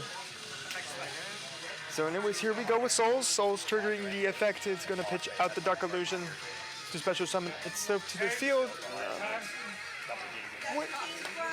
I wouldn't call it that the greatest beginning play, but I guess it's something. So anyways, now we're going to normal summon Red Rose. We're going to go into a good old-fashioned Herald of the Arclight. Red Rose is going to trigger here, then that's going to bring out Rock Rose, and Rock Rose then going to get the shoots. So without doubt, again, Red Rose is a limited card currently in the format. Again, because of 60-card pile decks that were, taking the format for quite some time. So we'll have to kind of see. So now we have a Omni Negate on the field for anything. And we have anything that's sent from hand or field is banished. If I'm remembering how Herald of Arclight works.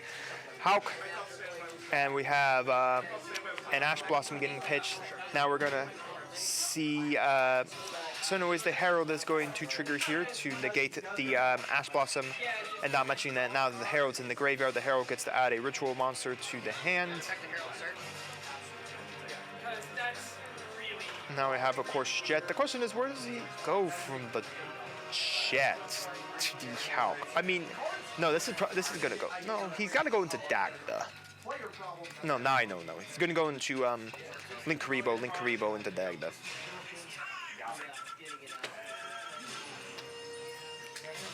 And then from there to the Link-Kuriboh, then Jet Synchron's going to trigger its effect in the graveyard because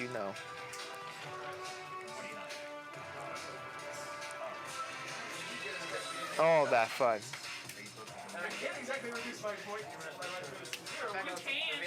So anyways, now we're going to trigger the Chalice to summon out Libromancer Fire, they get Geek Boy. Geek Boy is probably going to come out, and then that's going to get the field spell. Yep, he's getting Geek Boy here, and then he's going to go for the Geek Boy play to then get him the field spell, and from the field spell, get him into anything else like Doom Broker and the such. Yep. So anyways, here goes Geek Boy to add the one and only. Oh wait, sorry, it's just spell, but yes. So it looks like there's just a question on activation here.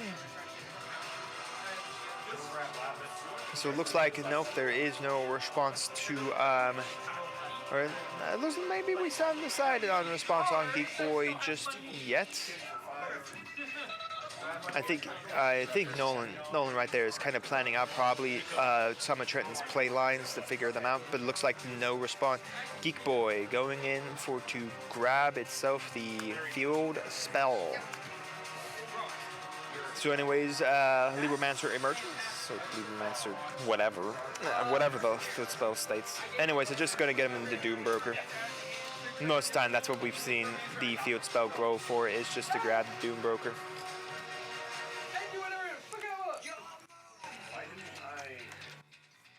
Looks like Trent's going to take a quick look over his extra deck, see what he can, all his plays he still has. Again, that's still very much legal. There's nothing. Now looking through your side deck, that's a little illegal. Anyways, here comes Libromancer Appearance, and that's going to trigger its effect. Now he's going to get in his hand on a Libromancer monster. The question is he going to go Doom Broker? We know he has a Child Slime at least in hand. The question is he going to go for the Doom Broker? Yes, he is going for the Doom Broker. That way he can set Intervention, so that he has the trap card. So there's the Doom Broker. There's a good chance Dagda is still very much in the pathway here because of things. So anyways, Child Slime is going to trigger its effect here. It's going to pitch itself and I don't know what card he pitched. But anyways, here we go. 𝐑𝐏 to search at the incantation ritual card. Still no responses from Nolan throughout this entire combo line.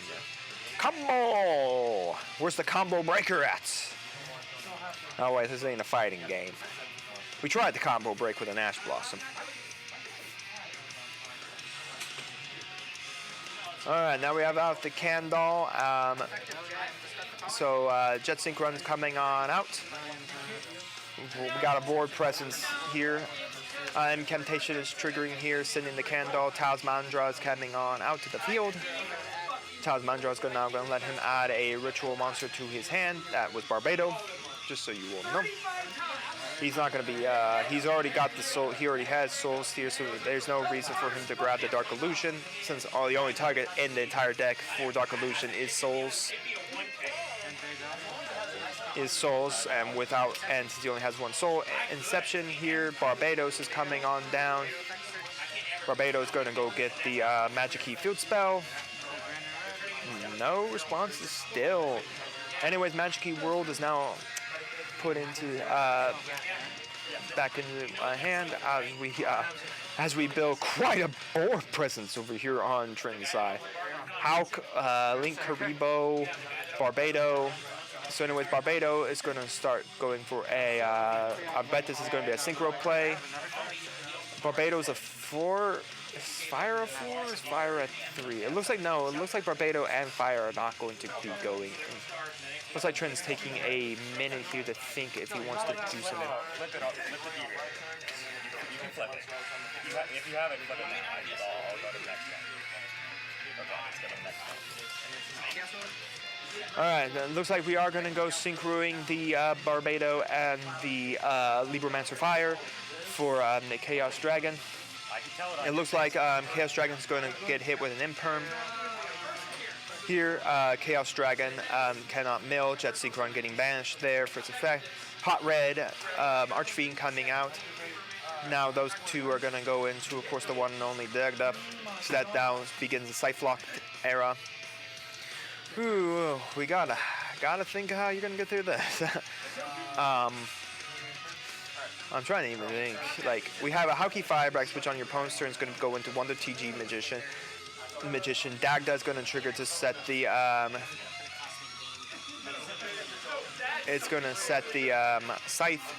So we'll have to see how this goes. The Hot Red is, of course, a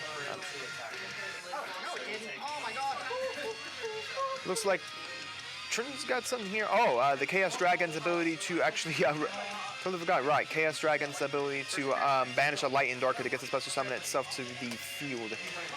Anyways, that's going to make a Doom Broker. Doom Broker is going to come on out and then that's going to then set Intervention to the field. And that is the pass of the turn. We got an Intervention, Dagda. It only resolves if I can bounce him. Page, time. Also, 9 minutes. I think that's Hot Red Dragon.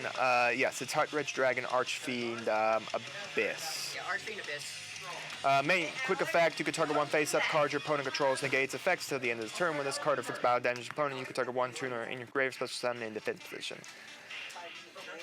Yeah, this is going to be quite an interesting thing that no one's going to have to do to try to get out of all of this.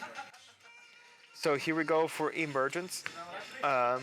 Coming down as we get some Mortal Kombat out in the background. This is Mortal Kombat over here at this stream table. Someone's gonna get finish him. I think it's gonna be me. So it looks like we're just Trent is just taking a question on it. So 𝐿𝐾𝐒 Firebrax is going to. So it looks like Dagda is going to be chaining his effect in the Chain Link 2 to send the 𝐿𝐾𝐒 Firebrax to go into the TG Wonder Magician. And then here we go for setting up our Scythe and then TG Wonder Magician upon resolution. And that is it. Scythe lock to get it in. And congratulations to Trenton.